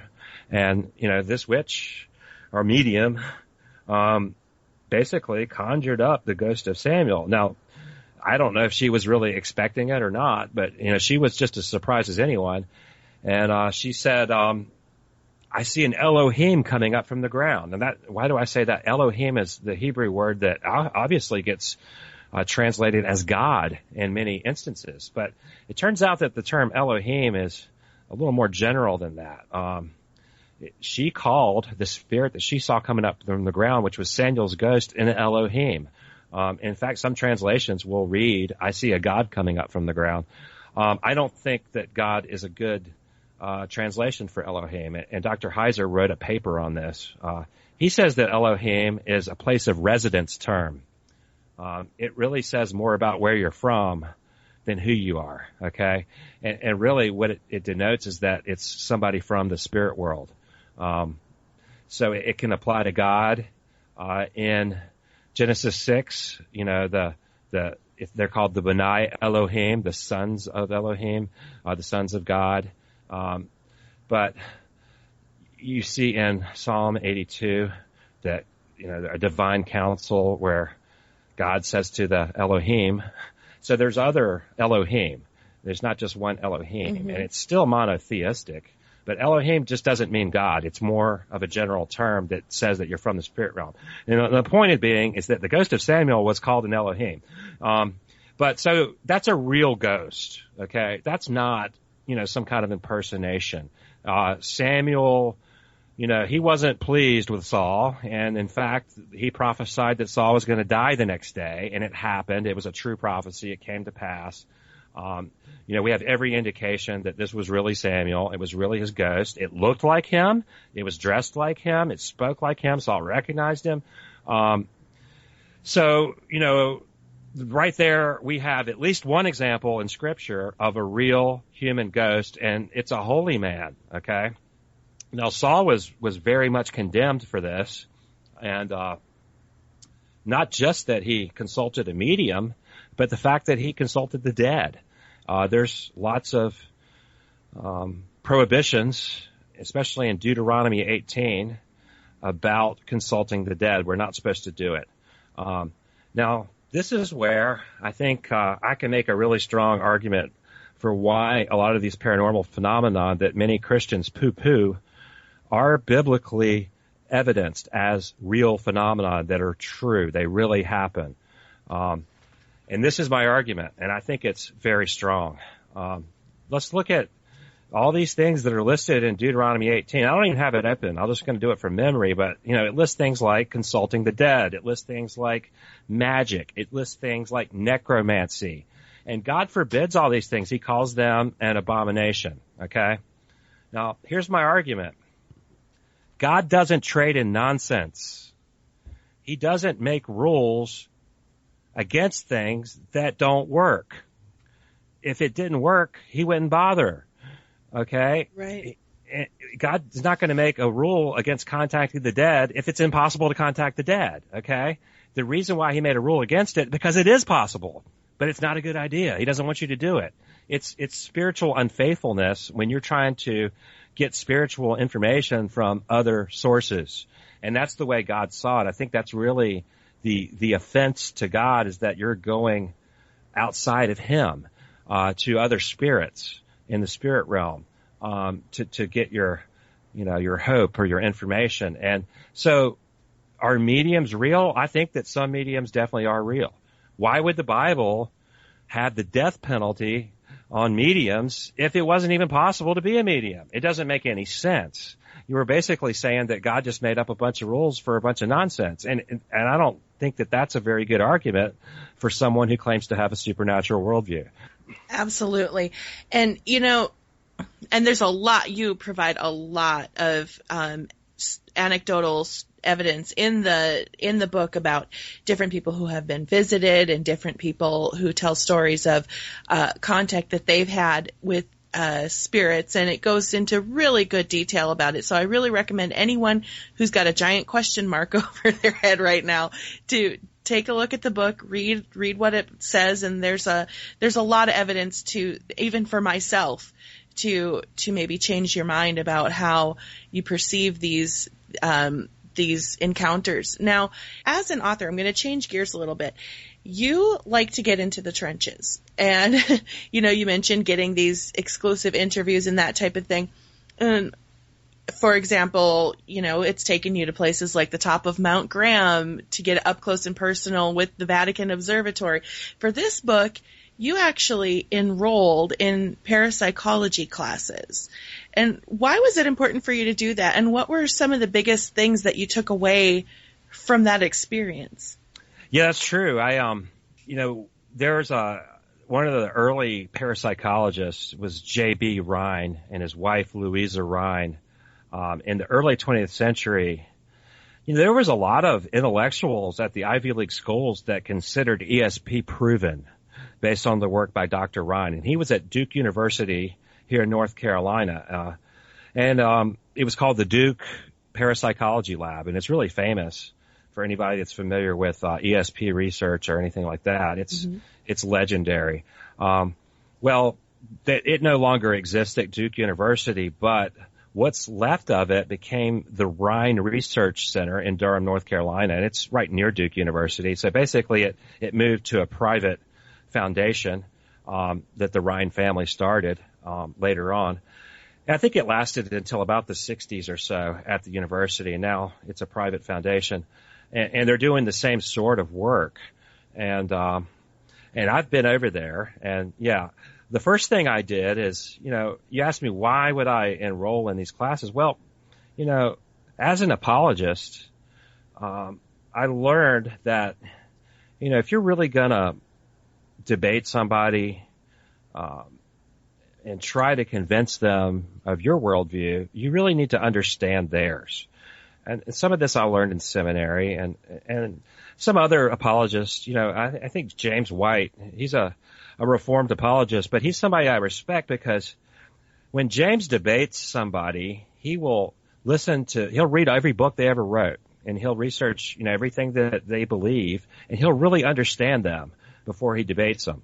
And not many people bother to do that. But if you're really going to respect, what you're looking at, you really want to represent it fairly. Because, what I hate is when I debate an atheist And he starts going on about how I worship the flying spaghetti monster, or, all these stupid things that they say. And, the straw man argument where they don't even really understand what I believe. They just make fun of it, and they don't even really understand it. And they don't understand the reasons I believe it. So it's really hard to take somebody seriously when they don't even bother to understand where you're coming from. Well, so if I want to write about this stuff, I want to write about parapsychology, I want to understand, where they're coming from. And so, the only way to do that is to let them explain it to you. So the first thing is I took a class in paranormal investigation. Now, I didn't really go ghost hunting, but it was an academic kind of thing where you read a lot and you study a lot of cases. And the guy that I studied with was Lloyd Auerbach, and he's pretty well known. He's one of the more scientifically rigorous ghost hunters. In fact, he hates most of the TV shows because he doesn't like their methodology. He thinks they're sloppy. He doesn't think that they treat the clients very well because they don't ever really solve the problem for most of the people. They just kind of exploit it and use it to make their television programs. A lot of times they leave the people basically in the same position they were in.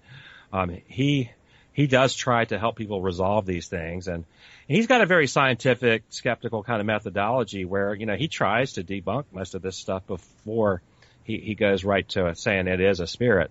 And so he's got a master's degree in parapsychology, and he's a pretty good teacher. He really got me thinking.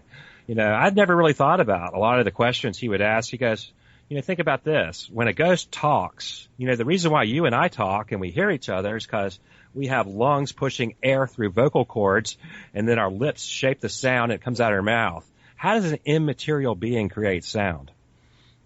Okay, good question. Yeah, that's intense.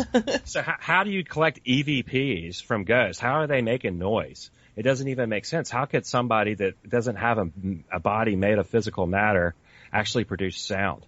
Well, the only way that it could happen has to be something like psi. It has to be some kind of telepathy or something. I mean, that's the only thing that makes sense because they can't physically produce sound the way we do. It makes you think. And so Lloyd really got me thinking on that kind of level. So I took a paranormal investigation class. And then the next class I took an introduction to parapsychology. And with Nancy Zengron, and her husband is Carlos Alvarado, and he's pretty well known in parapsychology. He's written a lot about out-of-body experiences and things like that. And both of them are PhDs in parapsychology. There's actually a PhD program at the University of Edinburgh in Scotland, and they both went there. So I studied that with them, and then I took a specialized course in precognition because I was really interested in prophecy and how people perceive the future. And I cover quite a bit of that in the book. There are lots of examples of people having prophetic dreams, just regular people that see things that happen in the future. And there's plenty of evidence that it happens on a fairly regular basis. And to Christians as well, and non-Christians. It just seems to be across the board that this sort of stuff happens. And it just doesn't get documented very well because of the overwhelming naturalistic bias in our society. But there are people that have documented it, and I think I provide some really good evidence that it happens, especially with things like disasters. It usually happens with really emotionally charged events, disasters, deaths, things like that. It does seem to have some kind of component where there has to be some kind of energy behind it, some kind of intense emotional force that seems to make it work better. And that's why it's really hard to do in the lab. Okay. And this is why the skeptics don't really understand it. Because they want you to be able to do a repeatable laboratory experience. But if people have psychic dreams about an earthquake, that's not the kind of thing you can do in a lab. Right. You're just not gonna, well, one guy did.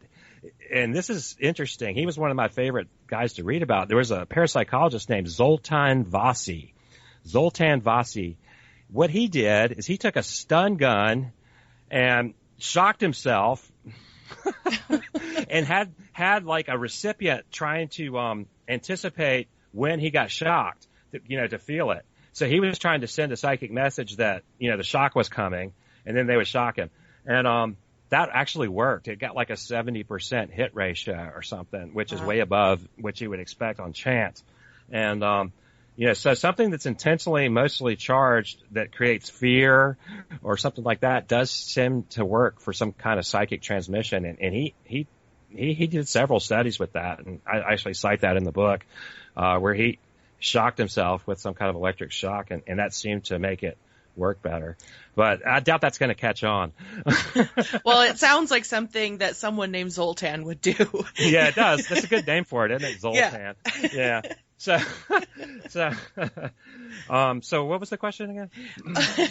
Well, was there anything that during taking these courses, was there, stuff that you took away that you maybe didn't expect? Well, yeah, I mean, I didn't expect a lot of this. I mean, I learned most of this information about parapsychology and especially the laboratory evidence. Dean Radin at the Institute of Noetic Science has really done some quite amazing laboratory work that really does seem to prove that people can anticipate future events. His research it's called presentiment, and it's really just another way of saying precognition. But this is where he talks about, where I think the average person probably has some of this ability, and I think his study proves it. Now, I'm going to go ahead and tie something in that I think you were probably going to ask me about Watchman Nee, right? Yeah. Mm-hmm. Well, let's go ahead and get that in before I talk about Dean Radin, okay? Yeah. So, the other thing in the book is there's this Chinese Christian named Watchman Nee. He actually died as a martyr in the early 20th century, but he wrote quite a few books about Christianity and in the Bible and things, and he wrote a book called The Latent Power of the Soul. Now, at the time that he was writing this, I think it was the early 1930s. This was at the same time that J.B. Rhine was at the Duke University Parapsychology Lab providing all this new evidence for ESP. You'd had the whole spiritualist movement of the late 19th century into the early 20th. And so this kind of stuff was actually probably a lot more accepted at this time than it has been in the last 50 years of our era. But he was looking at this evidence for ESP, and Watchman Nee recognized that it was absolutely real. Now, some biblical scholars might take exception with some of his interpretation, but what Watchman Nee thought was that before the fall, that Adam had some perceptive abilities that he lost when he fell into sin. And, that might be controversial, but he called it the power of the soul. Basically you see passages, things like Adam walked with God in the garden and talked with him. And, so he kind of reasoned that perhaps, there is maybe a psychic or telepathic mechanism which facilitated this communication with the spirit world that Adam had, that when he fell into sin, that he lost that contact with God.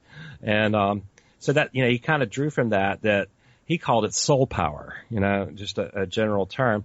And so this is where this idea of the latent power of the soul comes from. He said that, over time, that this power is still within man, but it's latent. It's gone asleep.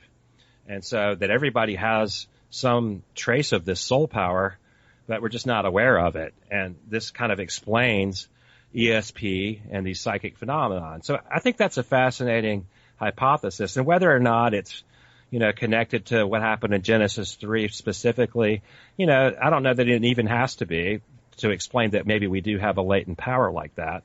But I think it's a compelling idea. And so I kind of ran with that. And the thing that makes it interesting, because it kind of ties into prophecy, because Watchman Nee believed that during, as the end times approached, that Satan and the demons would seek to exploit this power, to make people kind of pursue alternate spiritual paths to their own ends through manipulating them. Basically what we see happening in our culture now with people going pagan and doing all these meditation things and channeling and all the stuff that we see happen. And this whole idea of pantheistic monism really supports what Watchman Nee saw coming. And then we see all this research coming out of the Institute of Noetic Sciences and the Global Consciousness Project. And it all is really supporting this pantheistic, monistic idea of Eastern religion. And it's promoting a form of occultism. And Watchman Nee thought that was going to happen. That's what he predicted right before the end times. And he really thought the devil was going to be behind it. It would seem beneficial. It would seem, like it calms you down and gets you in touch with yourself and all these things at first glance, but you're really opening the door to outside spiritual influences. And when you look at the way meditation in the Eastern sense works, it's about clearing your mind and letting all your defenses down, okay? Mm-hmm. And I think that really opens you up to outside influences from other spirits. And so he's hypothesized that everybody has a touch of this extrasensory ability, but the more that you try to develop it, the more you open yourself up to these outside influences. So it's not a good idea to try to develop it, to try to, become something more than human. It tends to, it tends to puff us up when we try to do those kind of things. Right. And so, as Christians, we sort of understand that we're dying to ourselves and that we're becoming more like Christ, and we want to seek Him and to have Him fill us up, rather than trying to become more ourselves, more about me and a greater me. That's kind of the opposite of the Christian sanctification process. But a lot of people get that confused, and if you're trying to court paranormal abilities on purpose, you can quickly get into trouble. Now, I think some people have them, and it's not anything they ask for. And that's kind of, so I do want to make a distinction. I'm not saying that everybody that has them, it's evil, but I'm saying it can tend to lead you that way if you're not careful. Mm-hmm. So Watchman Nee had this hypothesis, and I think that I see it occurring. I think that what he talked about is happening right now. And, I kind of provide some evidence for that. And so, one of the ideas is that everybody has this latent power of the soul. Well, is that so? Is there any evidence that everybody has a little bit of it? So this is why I wanted to get that in before I talked about Dean Radin's work. So Dean Radin, it's called Presentiment, is his experiments, and it's very compelling. What he did is he set up a computer that has random images. These are standard psychological images that are made to invoke certain emotional states. Some of them are very mundane, a pencil laying on a desk, just something completely boring. Others are violent and scary, a picture of somebody maimed in a car accident, okay, something like that. Or something even erotic, maybe somebody in a half nude state. Something that's going to elicit a strong emotional reaction. So you have a contrast. Really boring, mundane images, and then really emotionally charged images, either violent or erotic. And so it's completely random. It's done by a computer random number generator.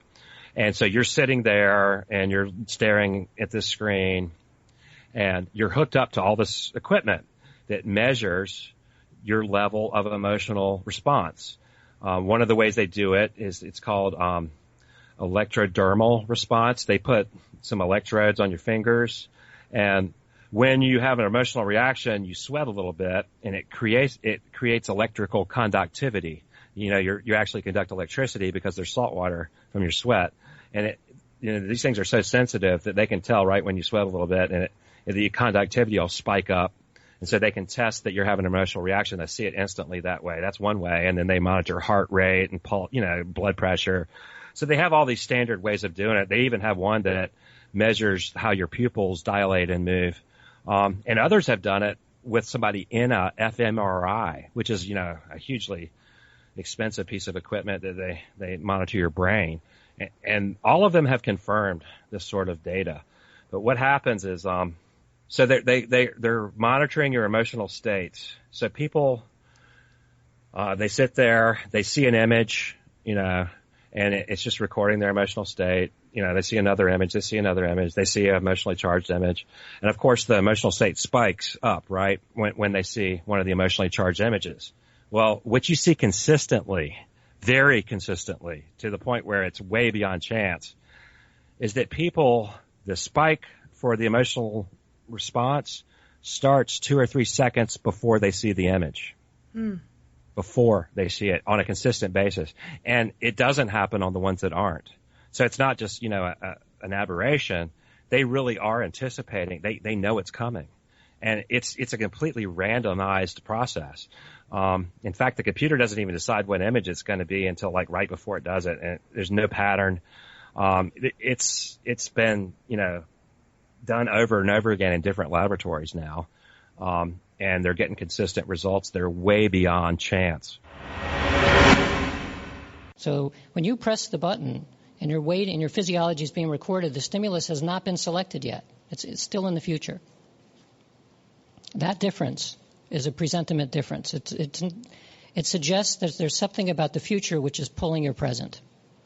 And so you can do a statistical analysis. In this case, one person with 30 trials ended up with a statistically significant difference, suggesting that somehow they knew what was about to occur. It really seems like almost everybody has some ability to anticipate 2 or 3 seconds before an emotionally charged event's going to happen. And what does that say about reality and time? It's really kind of incredible. It's kind of mind-blowing when you think about it, but the evidence is there. I mean, I don't think it really is disputable. I think that they've done this experiment so many times now that it's very convincing. Right. I mean, you can even think of just situations where people say things along the lines of, I had a feeling something bad was going to happen today, and right. We don't always necessarily take that seriously, but when it's you and you're feeling it, I mean, I've even had that where today is just something bad's going to happen, We call it a premonition. Right. Yeah. Right. Yeah. And it just goes such a long way to explaining things that we all sort of experience, even if it's deja vu or whatever, Yeah. Interestingly, on the premonition thing, I cite a study that a parapsychologist did where he started looking at how many people were aboard trains on an average day of the week, what's the, how many people are riding on a train on the average day. And then he compared that to days that there were train accidents. Okay. And quite amazingly, or what you might expect if you're thinking along the trajectory of premonitions is that the attendance on the days that there were train accidents was way, way below normal. Wow. Now, why is that? Yeah. It was statistically, it's just like, it's amazing how far below, what it would be on a typical Tuesday, you'd have this many people. And then on the Tuesday that there was a train accident, it was like half of what it normally would be. And that's like a consistent thing that they find. And now, there's several different ways you can explain that. And one of the arguments I make in the book, somebody with a theistic worldview, that if we believe in God, right, and we believe that there are things like angels, it could be that people are getting a nudge from their guardian angel going, hey, don't get on the train today. Mm-hmm. So it's not necessarily ESP. It could be supernatural. It could be something more than natural. So it could be a paranormal explanation, meaning that somebody has a premonition, okay, and that's going to happen. Or it could be a supernatural explanation where their guardian angel's telling them not to do it, or God is inspiring them not to do it. So we don't know. It could go either way. But, one thing that parapsychologists aren't going to talk about is probably guardian angels. Yeah. But I go there. I say, well, maybe it was this. They don't know. Nobody knows. But it is happening, and it really does. The evidence is there that somehow people are anticipating these things. And, I think it supports our worldview quite a bit more than naturalism, and that's why I'm attracted to it as an apologetic. Mm-hmm. Oh yeah, and I mean the book is loaded with stories, and in fact there's so much in your book that there's like a billion things I wanted to talk to you about, and it's just impossible. But one of the themes that I do want to touch on before we close is that your book does discuss, and this probably to do with your overall concept of the paranormal paradigm shift. But your book also discusses there's this apparent rise in demonic or evil manifestations. I mean, you flick on the news and you hear about, a kid walking backwards up a wall in their house, reported demonization, the supposed cannibal zombie outbreak that happened, satanic involvement. It's all becoming so prevalent.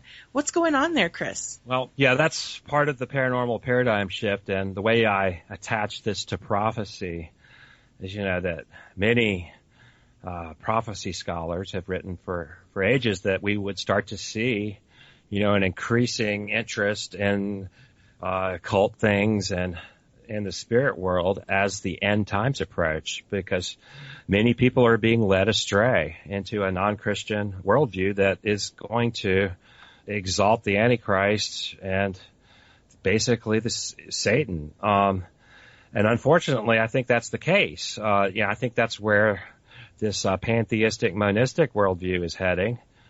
This all is one stuff, because all is not one. And it clearly isn't. And, people like to bring up the problem of evil as a problem for Christianity, but it's really more a problem for them, for the non-Christians, than it is for us, because we have an answer for evil, and they don't.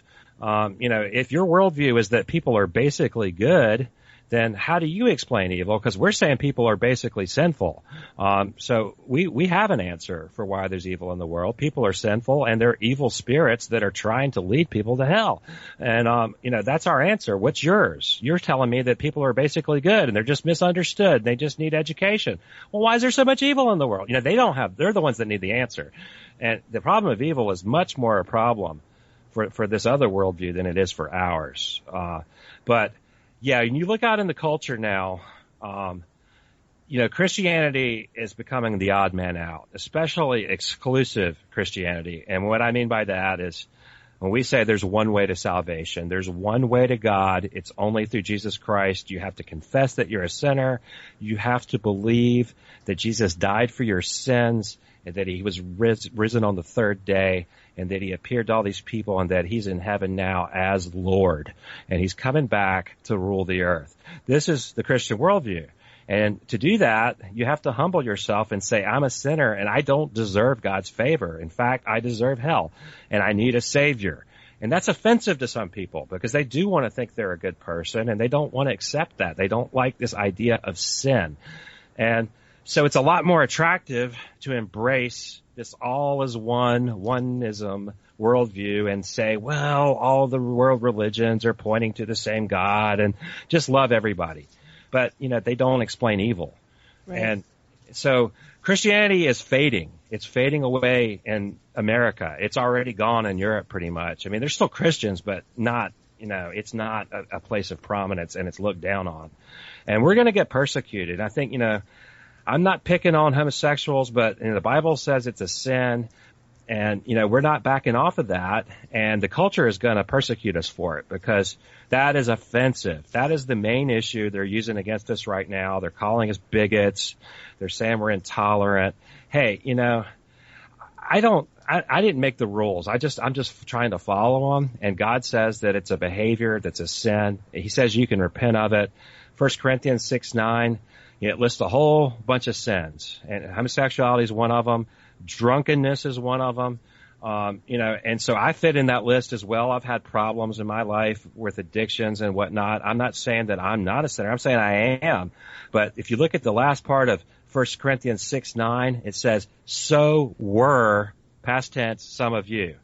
Now that tells me that if you were a drunk, you don't have to be for the rest of life, that the gospel will change your life and you can overcome that. It says if you were a homosexual that you can overcome that, and it doesn't have to be your identity for the rest of your life. It says if you're a thief or an adulterer, you don't have to be that for the rest of your life. That so were some of you. That's the message of the gospel, is that it changes people. It changes your worldview. It changed me, and I know it's true for me. And, but the culture doesn't want to see it that way. It's offensive. They see us as intolerant. They don't like the exclusive truth claim that the only way to God is through Jesus. So we're the odd man out, and that's going to increasingly happen. I expect it to increase. I expect that as it increases, we're going to see more and more of these demonic phenomena that you listed. I have one footnote in one of my chapters that probably has 20 articles in that one footnote, and they're all about just the rise in what I think are demonic phenomenon. One of the things that I discuss is this cutting thing that all the kids are doing. Yeah. When I was in school, I'd never heard of anybody cutting themselves on purpose. Me either. But right now, they say that 15% of high school girls do it. 15%.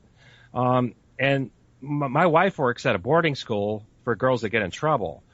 And it's for pretty wealthy families. But from what my wife says, over half of them do it. I mean, like 60%, of girls that are somewhat in trouble at her school. And so they have like a special shaving day where they have to be supervised. Wow. Because they can't be trusted with razors because they cut themselves for pleasure. Ugh. Okay. Now, that just blows my mind. And, that you're talking about really pretty little teenage girls that are just cutting themselves because it helps them relieve their anxiety. I mean, I don't even understand it. I mean, it blows my mind. And I think it's transparently demonic in origin. I just don't think it's the kind of thing a human being would come up with on their own. No. I really don't. I think it's demonic. I think it's inspired by demons. And I think that is increasing because our culture is less Christian. I think the Holy Spirit has insulated us from a lot of things. I think the restraint on these kind of things is being lifted slowly, and we're seeing a rise in these phenomena. We're seeing a rise in school shootings, just like last week somebody started slashing people up with a knife or something at school. Mm-hmm. And these mass shootings at malls and movie theaters. I suspect that, when somebody walks into a kindergarten and starts wiping out kids with a machine gun, that's demonic. Yep. That's not just something somebody just came up with to do. I think that person is demonically inspired. And those things are demonstrably increasing in our culture, and the Christian consensus is demonstrably decreasing. I think that correlation is a real one, okay? And that's the argument that I'm making in the book, and I suspect we'll see more of it, and it's going to get worse before it gets better. And I quote Russ Dizdar. I think Russ is, some people would dispute the fact that he gets some of his evidence from people who are mind control victims. And, well, how can you trust that? They'll ask. Well, you don't have to just trust that. You can just look at what's going on in the world and see that the demonic activity is definitely increasing. Violence is increasing. Interest in occult things is increasing at the same time. I mean, like I said, we have competition between, a dozen different paranormal reality shows on TV now that are presenting a very non-Christian way of parsing that information. So, I think that that's the paranormal paradigm shift, and we're going to see a rise in this stuff. It's going to get ugly. It's not just all ghosts and spirits and stuff. It's kids cutting themselves. It's people committing suicide. It's school shootings. It's bloody and carnage as well as is scary and fascinating at times. It's not just that. It's also kind of nasty. And I volunteer at a local prison, and I talk about that some in the book too. And I actually interviewed a therapist at a prison in Florida, and he wrote me a letter that I published in the book, where he worked in the prison for around 30 years, and he commented just on how he saw such a rise in occultism and at the same time violence. When he started, they had certain security procedures that they had to follow. But he said, by the time that he retired, they were so much different and so much more tighter because the inmates are so much more violent now and so much more dangerous than they were when he first started his career, that it's just exponentially worse. And, I think that the spiritual and the reality of these behaviors are very much connected. And the fact that we've lost sight of that is why we're in the mess that we're in. And, I don't expect it to get better until the Lord returns and sets it straight. I expect it to get worse. And on that note, at the beginning of this interview, I mentioned that there's probably portions of your book that are going to challenge Christians, which I think is a good thing. It challenged me, and that helps you to grow. That helps you to evolve and mature in the way you see the world and the way you think about things related to your faith. What is your ultimate hope that people take away from the supernatural worldview? Why is it important for Christians to understand and recognize all of this? Well, some of it it comes from just the argument against naturalism. Mm-hmm.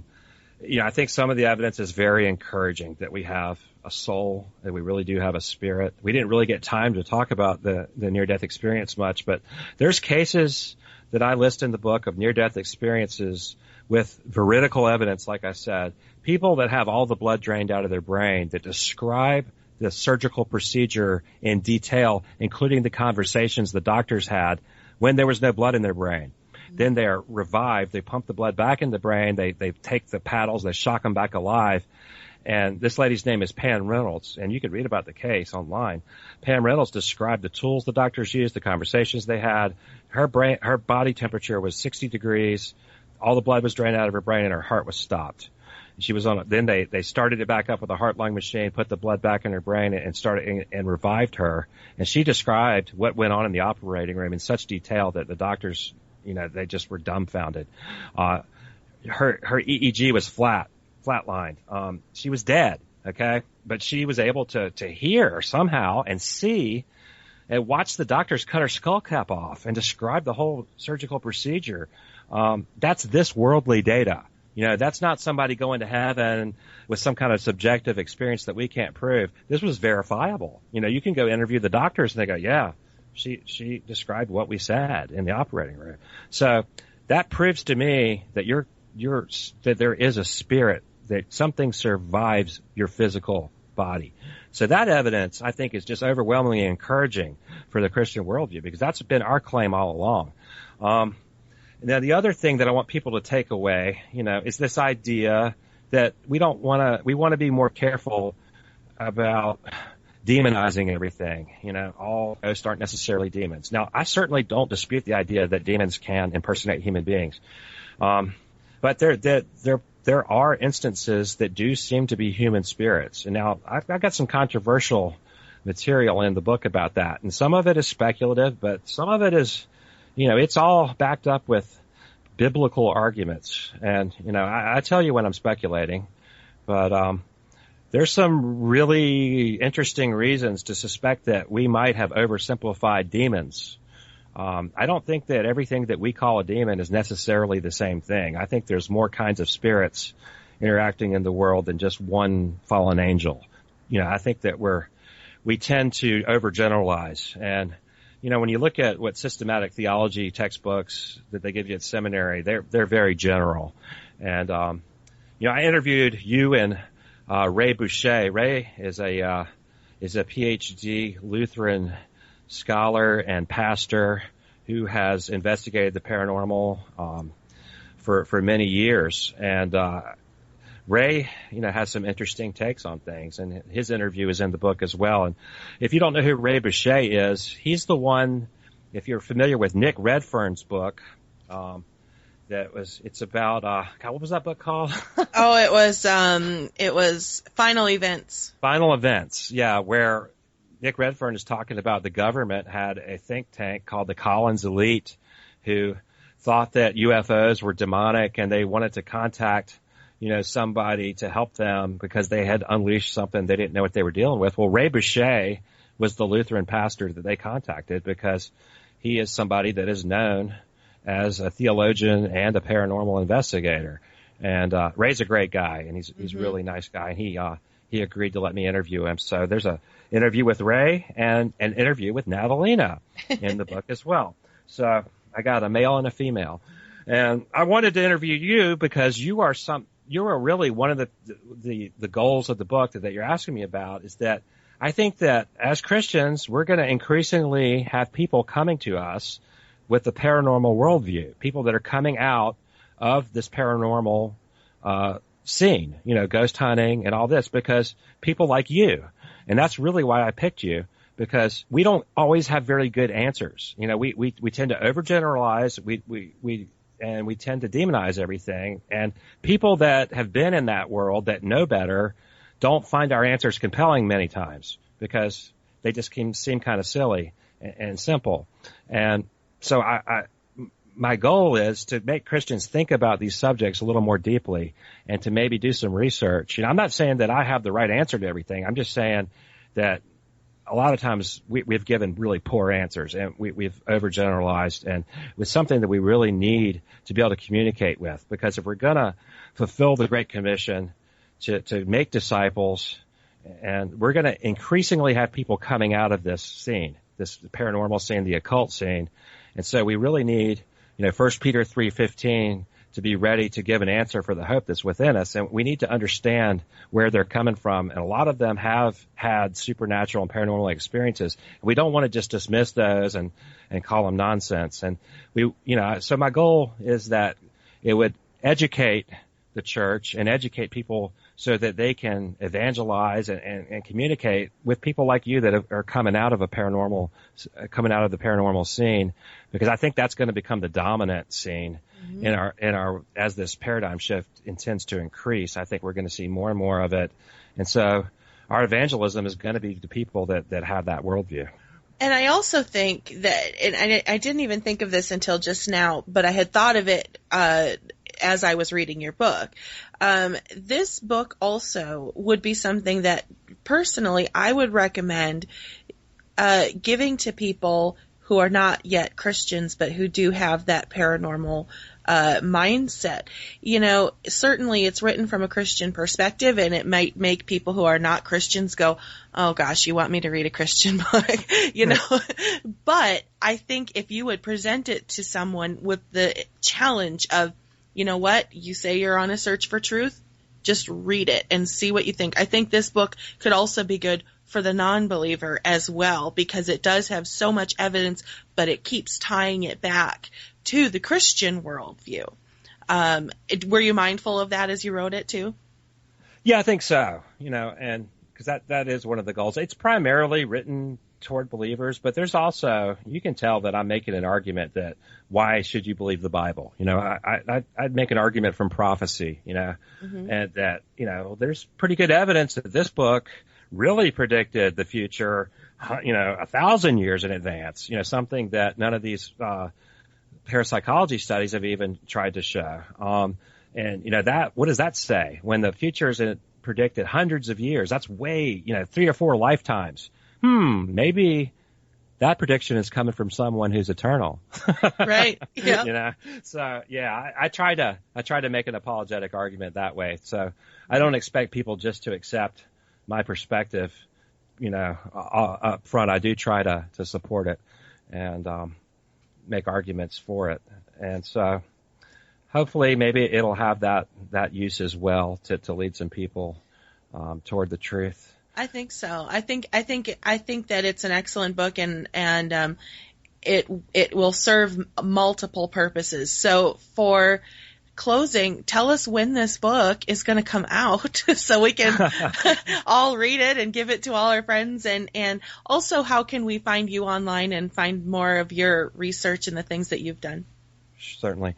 So that we're hoping to have the print books in May. I think Thomas said May 15th, but hopefully before that.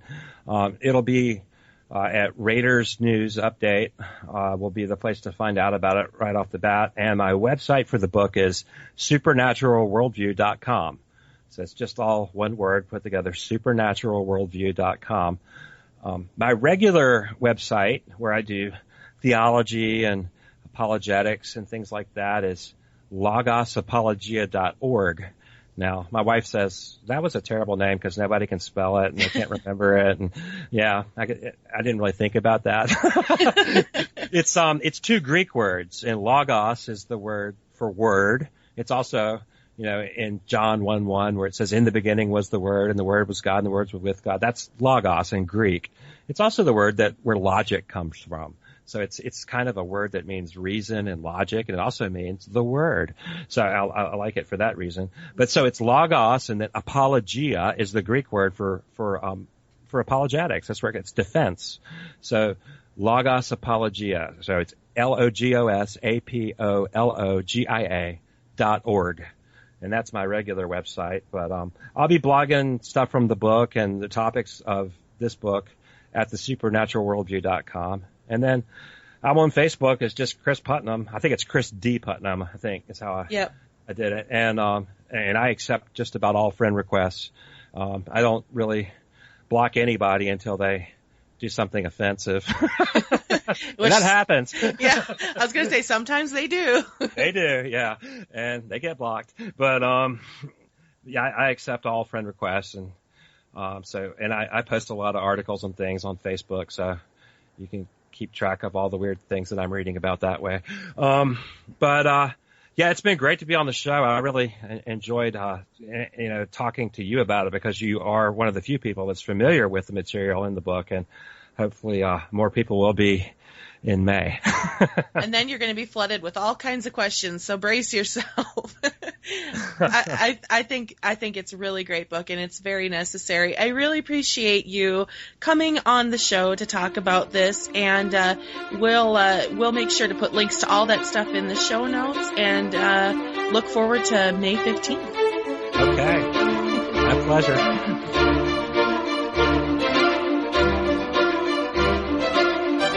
You've been listening to Beyond Extraordinary with Natalina. For the latest headlines and program schedule, please visit extraordinaryintelligence.com.